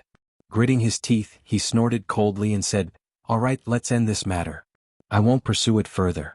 From now on, Jing Qi has nothing to do with your honesty sect. After saying that, she glared at him and turned around to leave. Wait. Lone Moon suddenly spoke. We've finished talking about supremacy. We haven't even started talking about our business yet. Wu Xiang paused, turned around and said, what else do you want? Lone Moon's smile was like a spring breeze. I think what supremacy said makes sense. Whoever's disciple will naturally be in charge. I believe that the Venerable One is not someone who cannot distinguish right from wrong, am I right? He frowned and glanced at him with an inexplicable expression. What a coincidence. My sect has just taken in a small animal. Oh, it's a mountain-guarding beast. And the green feather spiritual orchid that this mountain-guarding beast has been raising for 1,000 years is lost. It's your disciple who accidentally took it away. Since Master is here, he should be able to help him. Can you return it to us now? After saying that, he reached out his hand without hesitation. Wu Xiang's eyes widened abruptly and he blurted out, the green feather spiritual orchid is yours? It seems that supremacy has seen it before. Lone Moon's smile deepened. The other froze for a moment, and some anger flashed across his face. But he still gritted his teeth and said, a few days ago I was slightly injured. My disciple has already used the green feather's spiritual orchid to heal me. Oh, Lone Moon looked like he understood, and even deliberately dragged out the sarcastic tone. The other's face darkened even more. I don't have it on me now. When I return to Divine Heaven's sect, I'll get a new one and return it to you. After saying that, he added, I always keep my promises. I'll definitely return it to you. We naturally believe supremacy's words. Lone Moon nodded. Since that's the case, we won't pursue this matter any further. Let's pursue something else first? What else do you want? Wu Xiang looked like he wanted to kill him, but he couldn't do anything because he was in the wrong. Although this green feather spiritual orchid belongs to my mountain guarding beast, he used to be a demon king. Because the spirit herb was stolen, he attacked Green Robe's sect in a rage and killed more than 100 cultivators of Green Robe's sect. Only a dozen children were left. Supremacy, do you think I should pursue this matter on their behalf? Demons are cruel by nature. What does this have to do with me? His face was full of anger. Lone Moon continued, now, those dozen children were originally considered to have cultivated well in Green Robe's sect. Who knows, they might even be able to attain the Great Tao. But because of a spirit herb they were annihilated. And this spirit herb happened to be taken by you. To put it bluntly, it was the entire Green Robe sect in exchange for Supremacy's life. Green Robe's sect was gone just like that. Saying that demons were cruel by nature was not so simple. His face paled. What do you want? Nothing. Lone Moon shrugged. It's just that these children are now in my honesty sect. In the future, when they cultivate and seek the Tao, they won't need any spirit stones or Dharma artifacts. Only then did Wu Xiang grit his teeth and say, I give. With that said, he directly untied the storage bag at his waist and took out a bag of spirit stones and handed it over. Lone Moon weighed the bag. There are more than a dozen children. The corner of his mouth twitched and he took out a dozen more bags. Yes, I still lack some Dharma artifacts. Continue digging. Elixirs and whatnot have to be prepared. Continue digging. Defensive Dharma clothes and whatnot are needed. Children grow fast. Continue digging. Oh yes, and array talismans and whatnot. Here you are. Wu Xiang simply stuffed the entire storage bag into his hand. Is this enough? Of course. Lone Moon accepted it with a smile. Wu Xiang turned and walked out. Just as he reached the door, Lone Moon suddenly added, oh yes, in the future if the children need anything I will send the bill to Divine Heaven's sect. Wu Xiang stumbled and almost fell down. He immediately rode his sword and disappeared without a trace. Lone Moon then looked at the storage bag in his hand. What was he trying to show off in front of him? If he didn't peel off a layer of his skin, his surname would not be Niu. Take it. He casually threw the storage bag to Lu Hong. Remember to send him a bill every month.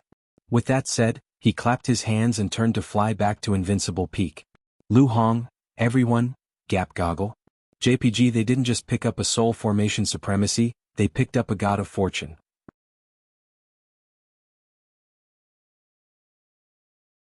Chapter 318. Master, I want to learn sword techniques. Chef, who had just finished cooking, suddenly spoke up. Huh. Xinying's chopsticks paused. Why did Chef suddenly have such a dangerous idea? Lu Tao and the others are also at Qi refinement, but they've already started learning sword techniques. He said seriously with a straight face. Who is Lu Tao? I'm Master's disciple. I don't want to lose to them. Master, can you teach me sword techniques? Xinying faltered for a moment. It was a good thing for a disciple to improve. She could not discourage him, so she nodded. Sure. It was just sword techniques. She had experience. Chef's eyes brightened. He jumped down from the chair. As the saying goes, all the martial arts in the world. Shut up. Before she could finish, Lone Moon suddenly picked up a piece of meat and stuffed it into her mouth. Don't teach me if you don't King no. At Qian I used to. Xinying opened her mouth to explain. That's the past. Lone Moon glared at her. What Chef lacked was his spirit, not his cultivation. Wasn't her bluffing to get him to have an epiphany buff? Wasn't that just more of a hindrance? All of them were troublesome. He rubbed his forehead and turned to look at I Ching, who was not much taller than the chair. For a moment he was in a dilemma. Chef's sword technique was created by him, and it complemented his sword intent. Not to mention Xinying, even he did not know how to use it. If he randomly taught I Ching it might backfire. Chef. I Ching, the Tao of the sword depends on one's own understanding. As for sword techniques, it still depends on oneself. We can't teach you either. He frowned. He was a child after all. He did not hide the disappointment in his eyes. After a while he looked up. Then how can I understand? Naturally you can only slowly. He stopped mid-sentence. He suddenly thought of something. Oh yes, why don't I set up a few sword arrays? If you can break through, maybe you will understand something.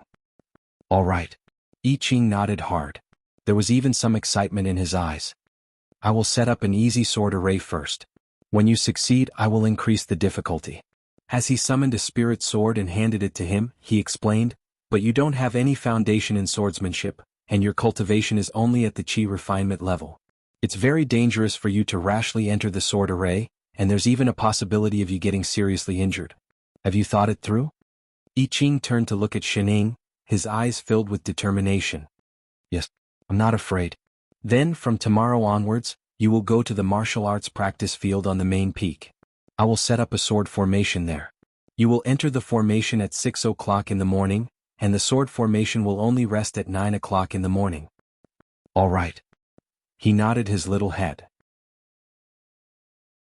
After a while, he thought of something and asked anxiously, Then can I come out in the afternoon? What?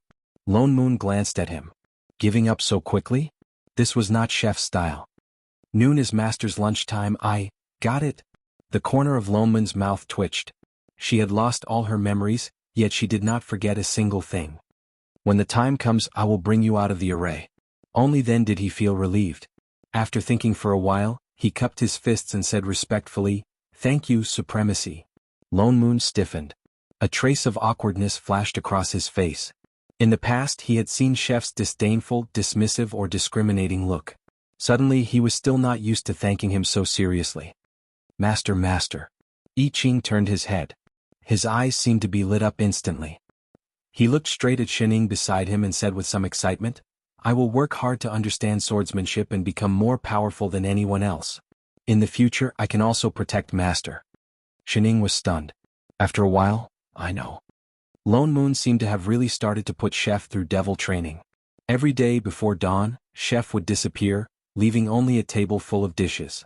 He would come back at noon and at night and then disappear again. His small body that was originally made of spirit chi now had some vague shadow of sword chi. It seemed that Lone Moon's method was indeed effective. The figure that was originally by her side every day calling Master, suddenly disappeared. Shining was really not used to it. This went on for a few months. Chef went back and forth between the martial arts arena and the kitchen every day. The sword chi on his body became thicker and thicker. Even his temperament became more and more stable. He became more and more like the Chef of the past. Until one day. Master, I broke the sword array today. His little body had grown a lot taller and he grinned widely at Shining. She was stunned for a moment. She looked him up and down. After a while she nodded. Master, I've suddenly comprehended 3 sword techniques. Master, so that sword array is really hard to break. Master, I will understand more in the future. Master, I came back late today. Are you hungry? Not hungry. That's good. With that said, he seemed to finally be unable to take it anymore. He swayed a few times and directly fell down. Seeing that he was about to fall to the ground, Shining grabbed him and directly carried him up. She did not know if it was because the sword in his hand was much heavier than before. Shining sighed. Then she turned into the house and put him on the bed. In the blink of an eye, the bed was dyed red. I Ching's body was covered in blood. His Dharma robe was torn into pieces. She could faintly see the complicated sword marks. She subconsciously turned to look behind her. The person who had just followed her in. Why are you looking at me? I'm not the one who hurt him. Lone Moon glared at her. And he ran back without letting me treat him. I was still puzzled. He's learning too quickly. In less than 7 months he broke my sword array. It's as if he can't wait to improve himself. I don't know why he's working so hard. Even if he did not learn anything, as long as he recovered his memory, his cultivation would all return. Shining frowned. She glanced at the little bloody man on the bed. She directly reached out and pointed at the void. Immediately, a light screen appeared on Chef's body. She pointed with her fingertip and adjusted the data on it. The wounds on Chef, who was originally a bloody man, disappeared instantly. Not to mention the blood stains, even the cuts on his Dharma robe automatically healed. It was as if it had never been torn. The pitiful child on the bed had instantly turned back into the tender and delicate jade doll. Holy shit. You used administrative authority to directly change his data. Lone Moon's eyes widened. Isn't the level of your healing skills too high? Shining turned to look at him. Can't I? The corner of Lone Moon's mouth twitched. Yes, of course you can. Besides, he's your man. What does it have to do with me? To think that he had chased after her so worriedly. Lone Moon stuffed the healing elixir in his hand back and turned to walk out the door. I'll go back first. Look after him. Rest more today. From tomorrow onwards he will enter a new sword array. Shit. He still had to go back to set up an array in the middle of the night. He did not know what he owed this pair of master and disciple. Oh. Shining nodded. Suddenly, as if recalling something, she said, "Father Nyo." "What? I'm so hungry. I haven't had dinner yet. Do you have anything to eat?" "Get lost." Lone Moon glared at her. "There's a limit on pig feed today." With that said, he waved his hand and left a few plates of pastries on the table. He turned and walked out of the house. Sigh, Father Nyo would die if he did not act Sundara.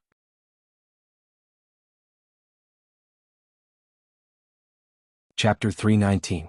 Lone Moon set up 10 sword arrays in the arena at once, from simple to difficult, covering all levels from chi refinement to nascent soul. Could be said to be the best place to practice sword Dao and understand sword intent. In the beginning he only did it for Chef. His sword techniques were self-created. Lone Moon had also heard him say that his sword techniques were all realized through countless life and death battles. Chef didn't remember the past and naturally didn't remember his own sword techniques, but his body's instincts were still there. So entering the sword array and actually fighting it made him remember that sword techniques were really effective. Reality proved that it was indeed effective. Ever since he spent more than half a year to break the first formation, it was as if he had turned on some sword technique switch, and he had indeed comprehended many sword techniques. Seeing that it was exactly the same as the one he used before, Lone Moon heaved a sigh of relief. But Lu Tao suddenly found him and asked if he could let other disciples enter for a trial. Most of Honesty sect were sword cultivators, and learning a sword array was indeed very beneficial for cultivation. Lone Moon naturally wouldn't refuse, so the disciples swarmed in. For a time, the sword array in the arena became a place that people had to pass through for cultivation in the sect. But Chef was born with a sword body, and was after all different from others. He had to raise the threshold to the 7th level of chi refinement before he could enter the first array for a trial. 5 years later, unknowingly the little bean had already sprouted like a sprout. Although he still looked a little young, he was already as tall as Lone Moon. Although he hadn't remembered the past, he was already becoming more and more like the quiet and serious person he used to be. Only Shining felt that he seemed to have grown a little crooked, especially the talkative trait he had when he was young, which didn't seem to have fully recovered. "Master, it's snowing today. Even with the protection of Dharma clothes, you need to wear more." "Master, don't sleep on the table. I made a reclining chair. If you really don't want to go back to the house, you can sit there." "Master, don't drink tea at night. It's not good for sleep. How about drinking some Phoenix Jade juice?" "Master, it's already so late. Let's eat this cake tomorrow morning, or you won't be able to sleep at night again." "Master, you've been eating this kind of meat for 3 days in a row. How about changing it?" He had to mention everything big and small. Shining even had the illusion that she had an extra mother cow. But after being talked about by him, she got used to it. A zero, however, in these few years the growth of his cultivation was not very obvious. He had just reached the Foundation Establishment Great Circle. It was on a completely different level compared to the previous skipping levels. He must have suppressed his cultivation, which is why he hasn't reached core formation. But that's right too. Everything before core formation is the foundation. It'll be better for him to form his core formation after he understands sword intent. He didn't understand. "Let's go. Sect Master seems to be looking for us." Lone Moon pointed to the main peak in front of them. Shining paused. "Me? Yes. You've been cooped up here for a few years, it's time for you to go out and take a walk." Lone Moon really could not stand it anymore. She was just waiting to be fed. He directly pulled her up. "Not only you but also Chef. Since I'm going to the main peak, I might as well go to the martial arts arena to look for a chef. So troublesome. Troublesome my ass. Let's go." Lone Moon directly pulled her through the transportation array and teleported to the martial arts arena. From afar they could see many disciples coming and going from that direction. They were probably disciples who had just left the array. Their faces were all filled with excitement, disappointment, doubt, or fear. There were also many people gathered together to discuss something. Lone Moon did not pay much attention at first. After all, ever since the sword array was created, this was the place that sword cultivator disciples of the sect frequented. He even purposely restrained his aura so that they could discuss in peace. Silently he received a pile of 5-star praise. "These sword arrays set up by the supremacies are too powerful. I've already been breaking through for a month, but I haven't even made it through the first level." "That's right. It's indeed a sword array set up by a soul formation supremacy. I heard that even eldest senior brother Lu Tao could only make it to the 5th level." "Wow, senior brother Lu Tao is a foundation establishment cultivator, but he can only make it to the 5th level. I wonder when someone can make it through all 10 levels of the sword array. Of course it's little Uncle Master Yi Qing. He has already made it to the 8th level. What? Gosh, isn't that a level that only golden core cultivators can enter? That's nothing. I heard that when he was cultivating Qi, he had already made it to the 1st level. He was only 10 years old then. Little Uncle Master is indeed the first disciple of Supremacy Lone Moon. Little Uncle Master is not the disciple of Supremacy Lone Moon. He is the disciple of another soul formation supremacy in the sect. There's a second soul formation supremacy in the sect? The disciple was shocked. Of course there is. I heard that she joined the sect together with Supremacy Lone Moon. I heard that her surname is Shen. The disciple suddenly thought of something and lowered his voice. But she never leaves the invincible peak. I've been in the sect for so many years and I've never seen her. Lone Moon gave a look of disdain to the disciple who was chewing on a fruit beside him. It's fine if she doesn't have a sense of existence, but she's also lazy. If little Uncle Master is so powerful, is her master even more powerful? Lone Moon had to agree with this point. He had no intention to continue listening and was about to walk past. That's not for sure. The disciple suddenly shook his head and said with a gossipy look, even the sect master has never seen her fight. No one knows what her cultivation level is like. We only know that she's a female cultivator. But little Uncle Master has been with that person since she was young. She did not cultivate until she was 10 years old. Only when she grew older did she let her out to practice swordsmanship. The two of them are very close. The two of them live in a small building on the Invincible Peak. The other disciples seemed to have thought of something and looked shocked. You're saying that little Uncle Master is actually a human cauldron that Supremacy Shin is raising? Shining, Pooh, Lone Moon's face twisted. He instantly set up an isolation array and held his stomach as he laughed maniacally. Ah, you're a homebody. People are saying that you're a pervert who raises boys as human cauldrons. Ah, I'm dying of laughter. If that's the case, little Uncle Master is too pitiful. The disciple looked indignant. That Supremacy Shin is too much. But who can go against a soul formation supremacy? Little Uncle Master is cultivating so hard. Maybe she's not satisfied. That's not what I've heard. Suddenly, a disciple retorted. Everyone looked over. Nobody has seen that Supremacy Shin. Who knows how strong she is? But Supremacy Lone Moon's ability is obvious to all. I heard that this 10-level sword array was specially set up by Supremacy Lone Moon for little Uncle Master. If we're talking about being nice to him, who can be nicer than Supremacy Lone Moon? So from what I see, that Supremacy Shin is just a distraction. The one who is really interested in little Uncle Master is Supremacy Lone Moon. Oh, everyone was enlightened. Lone Moon, who froze, Shining. A moment later, she silently turned to look at the person beside her. Oh, so you're like this, Father Niao? Oh, your sister. I didn't say anything. Take back that look you're giving me, he said word by word. I'm straight. If I wasn't keeping an eye on you two, I would have been single long ago. Oh, shut up.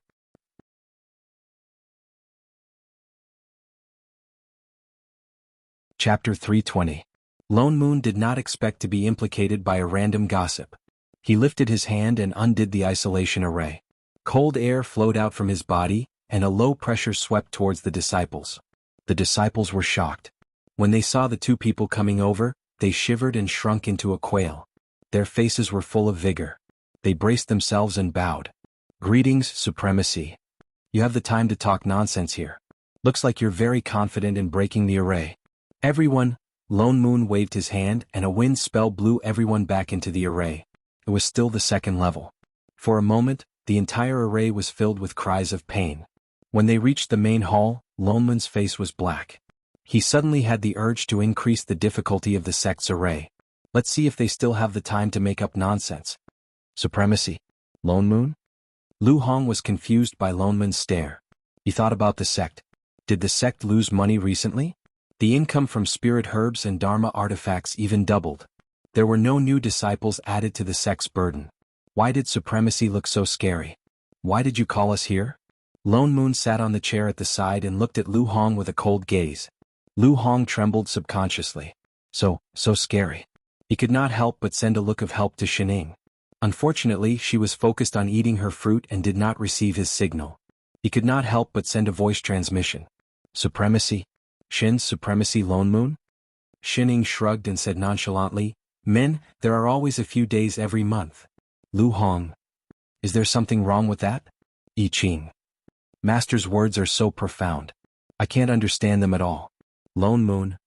I can hear you. Hurry up and say it. What's the matter? Lone moon's mouth twitched. Lu Hong coughed and glanced at I Ching, who was standing behind Shining. Then with a straight face he said, It's like this. The Hongyu mystic realm is about to open. I want to take this opportunity to let the disciples of the sect go there to train. Maybe they can find an opportunity to advance. Hongyu mystic realm? Lone Moon was stunned. Why had he never heard of this mystic realm? The Hongyu mystic realm is a small mystic realm opened by a cultivator who was about to ascend tens of thousands of years ago. It only opens once every 100 years. Lu Hong explained, every time it opens it lasts for 2 months. Although there aren't any great opportunities inside, there are many demonic beasts. It's the most suitable place for cultivators below the golden core stage to gain experience. You want the sect's foundation establishment disciples to participate? Lone Moon asked. Yes. He nodded and said, while the disciples of the sect often train in the sword array, they rarely have the chance to fight with demonic beasts. Moreover, most of them have never left Honesty Sect, so it's good to let them go out and gain some experience. Lone Moon nodded. It would be good for them to form a team and go for a dungeon. They could practice their teamwork. Among the Foundation establishment disciples, junior brother I Ching's cultivation is the highest, and he has a calm personality. The disciples all respect him the most. Lu Hong looked at I Ching and said, he could be considered the first person in the whole Azure world to have perfected the Foundation establishment within 5 years. So I want him to personally lead the disciples into the mystic realm. After all, he was personally taught by Supremacy Lone Moon. He's much stronger than those bald brats. Lone Moon's face darkened. Get rid of that. Do you believe I won't beat you up? Lu Hong. Did he say something wrong? I said you can make the decisions in the sect. Lone Moon glared at him. Besides, he's not my disciple. Why ask me? Just ask her. With that said, he pointed at the person beside him. Lu Hong then looked at Shining. Then Supremacy. Shin, what do you mean? Shining was stunned. She turned to look at Chef behind her. Do you want to go? I Ching's cold expression softened. He looked at her more intently. If it's really beneficial to cultivation, disciple will try his best. Oh, then go. Yes, master. Leave some food before you leave. A smile slid across I Ching's eyes. Yes, master, no problem, master. Lu Hong. Why did it feel weird that they were teaching disciples? Then it settled. A hint of joy flashed across Lu Hong's eyes. With I Ching around, the disciples had another layer of protection. Then in 3 days I'll gather the disciples and set off. With that said, he thought of something. He took out a storage bag and handed it to I Ching. I've already prepared the spirit stones. Spirit stones? Lone Moon's ears pricked up. What spirit stones? They're spirit stones to enter the mystic realm. Lu Hong explained with a natural expression. This mystic realm is near Divine Heaven's sect. It has always been under their jurisdiction. If disciples from other sects want to enter, they have to pay a portion of the spirit stones. How much is a portion? 10 superior grade spirit stones per person, or 300 middle grade spirit stones. So expensive. Lone Moon was shocked. Fortunately, Supremacy is here. Otherwise, in previous years, our sect would not have been able to take out this batch of spirit stones. Lone Moon frowned. So mystic realms were actually this profitable? Lu Hong, are you familiar with the sect master of Divine Heaven's sect? Lu Hong was confused. He did not know why he suddenly asked this. We've had some relations over the years. Mainly because the sect's wallet was full. It's good that we're friends. Lone Moon stood up. A hint of CEO light flashed across his eyes. Come, let me discuss something with you, Shining, I Ching. He suddenly had a premonition that he would be able to eat supper in the future. Nobody knew what Lone Moon and Lu Hong discussed that day. He disappeared on the same day. 3 days later, in the group that set off for Divine Heaven's sect, there was not only Lone Moon who sent them off, but also Shining, who was forcibly dragged along. It took them 2 days to fly all the way to this first-class sect, Divine Heaven's sect. Compared to Honesty Sect, which was a middle-grade immortal sect, Divine Heaven's sect, which was known as the #1 sect, was much bigger. It was just that the spirit chi was not as rich as Honesty sect, which had half an immortal meridian. Therefore, compared to the other sects who had also entered the secret realm but were sizing up their surroundings with faces full of shock and admiration, their group of disciples who were looking straight ahead appeared to be especially calm. It was inevitable that they would stand out from the crowd. The spirit chi was so thin, it was not even as good as the kitchen in the sect. The disciples suddenly felt a sense of pride for not lacking in money. When they flew to the square in front of the entrance of the mystic realm, it was already densely packed with disciples of various sections. Before the welcoming disciple could pass on the message, a soul formation cultivator flew towards them. "Are you fellow Taoist Lone Moon from Honesty sect?" "Sect Master Dong." Lone Moon smiled and bowed to that side. The person who came was the sect master of Divine Heaven sect, Dong Wu.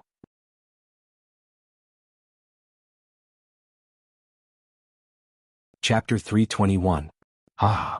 Fellow Taoist Lone Moon, you're finally here. You've made me wait for a long time. Dong Wu smiled like a sunflower, looking very friendly and enthusiastic. Even the people present couldn't help but look back. There were many soul formation supremacies among the other cultivators who came to send off their disciples, but Dong Wu didn't act like this. "I've received your message a few days ago. Come, come, come." As he spoke, he pulled Lone Moon and flew towards the main hall. "No rush, no rush." Lone Moon didn't move, but smiled even more brightly. "I'm here this time to send my disciples into the mystic realm to gain experience. I can't delay my business." "Yes, yes, yes." Dong Wu nodded repeatedly, and led him towards the entrance of the mystic realm. He directly walked past those new sects and stood beside the Divine Heaven sect disciples. While waiting for the mystic realm to open, he chatted with Lone Moon. No one knew how he managed to bluff them, but when it was time for the sects to pay the mystic realm entrance fee, Honesty sect didn't pay a single spirit stone. Instead, Dong Wu took out a bag of spirit stones and stuffed it into Lone Moon's hands. Looking at the markings on the bag, it seemed to contain quite a number of supreme-grade spirit stones. Lu Hong was stunned by the sight, completely unaware of what was happening. When did the supremacy become so familiar with the sect master of Divine Heaven's sect? Why didn't he know it all? Speaking of which, wouldn't Honesty sect be poached? What should he do if he suddenly panicked? "The mystic realm is open," someone shouted. A white light suddenly flashed in the sky above the square, and the space twisted. In a short while, a spiral-shaped entrance to the mystic realm appeared. Waves of cheers came from all around, and the disciples waiting to enter all had excited expressions on their faces. The high-level cultivators who came to send them off also seized the time and began to remind them of various things to take note of when entering the mystic realm. It was just that in other sects, it was the masters who reminded the disciples, but here at Honesty sect, "Master, I've sealed the food for these days in the storage bag. You don't have to worry about being hungry." "Master, I've already set up a dust-removing array that activates regularly on invincible peak. It will clean automatically." "Master, I'll be gone for a month and the weather is turning cold.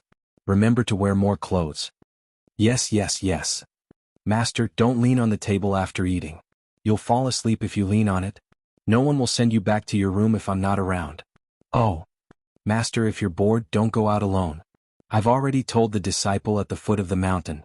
You just have to shout and he'll lead the way for you." And Master, Lone Moon, Shining, all the disciples, was there something wrong with the style of their sect? Speaking of which, why can't we enter the secret realm? Seeing that the way they were looking at them was getting weirder and weirder, Lone Moon could not help but interrupt Chef's words. He had a feeling that he had exposed something. Dong Wu, who was on the side, was also stunned. Only then did he realize that the disciples of his own sect were standing in the same place and had not set off. Because they were the hosts, if Divine Heaven's sect didn't move, the other sects would naturally go in first. What's going on? He frowned and couldn't help but look at the disciples of his own sect. "Why aren't you going in?" "Sect Master."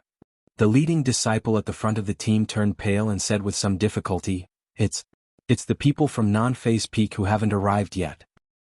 "Disciples of Junior Brother Non-Phase?"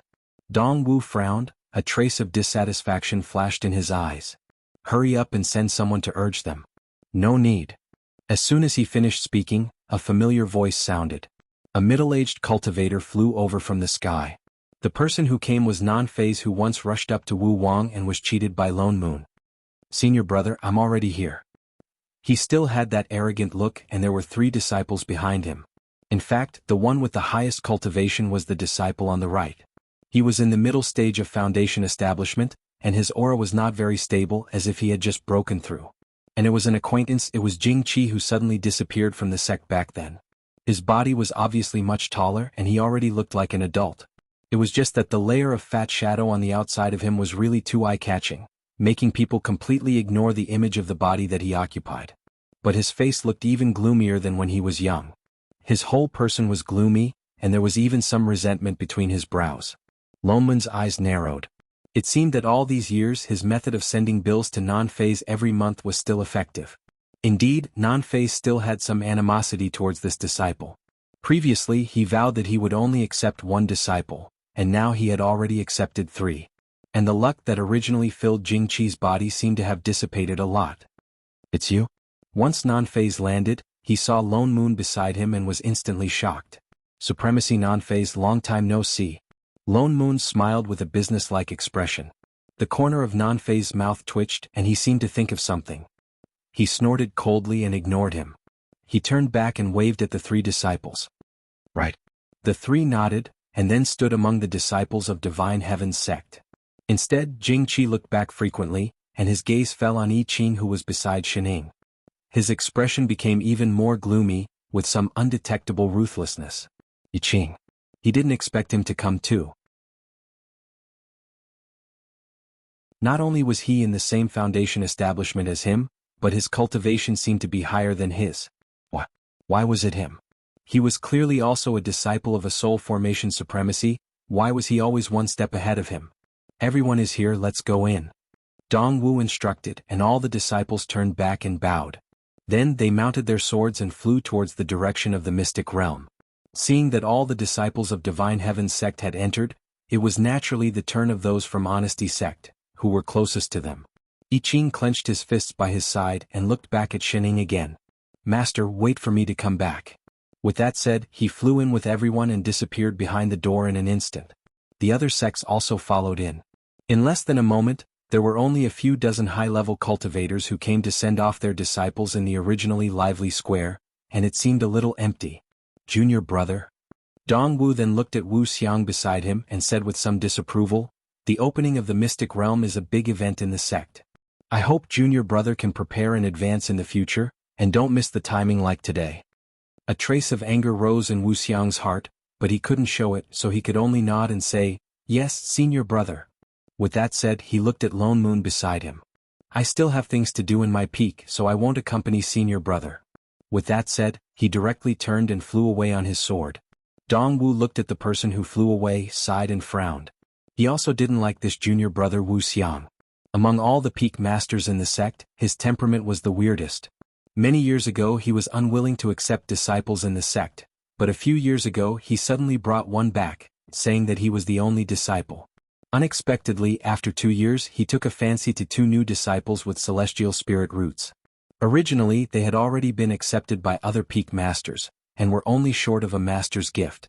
But he insisted on snatching them, which gave him a headache for a while as the sect master. You're tuning in to the Dreamy Chapters YouTube channel. We're so grateful for your support, and don't forget to subscribe to join us on this incredible journey through captivating stories. Your generosity through donations truly makes a world of difference, as it's the primary source of revenue that allows me to expand and enhance this channel for you. Thank you from the bottom of my heart for being a part of this adventure.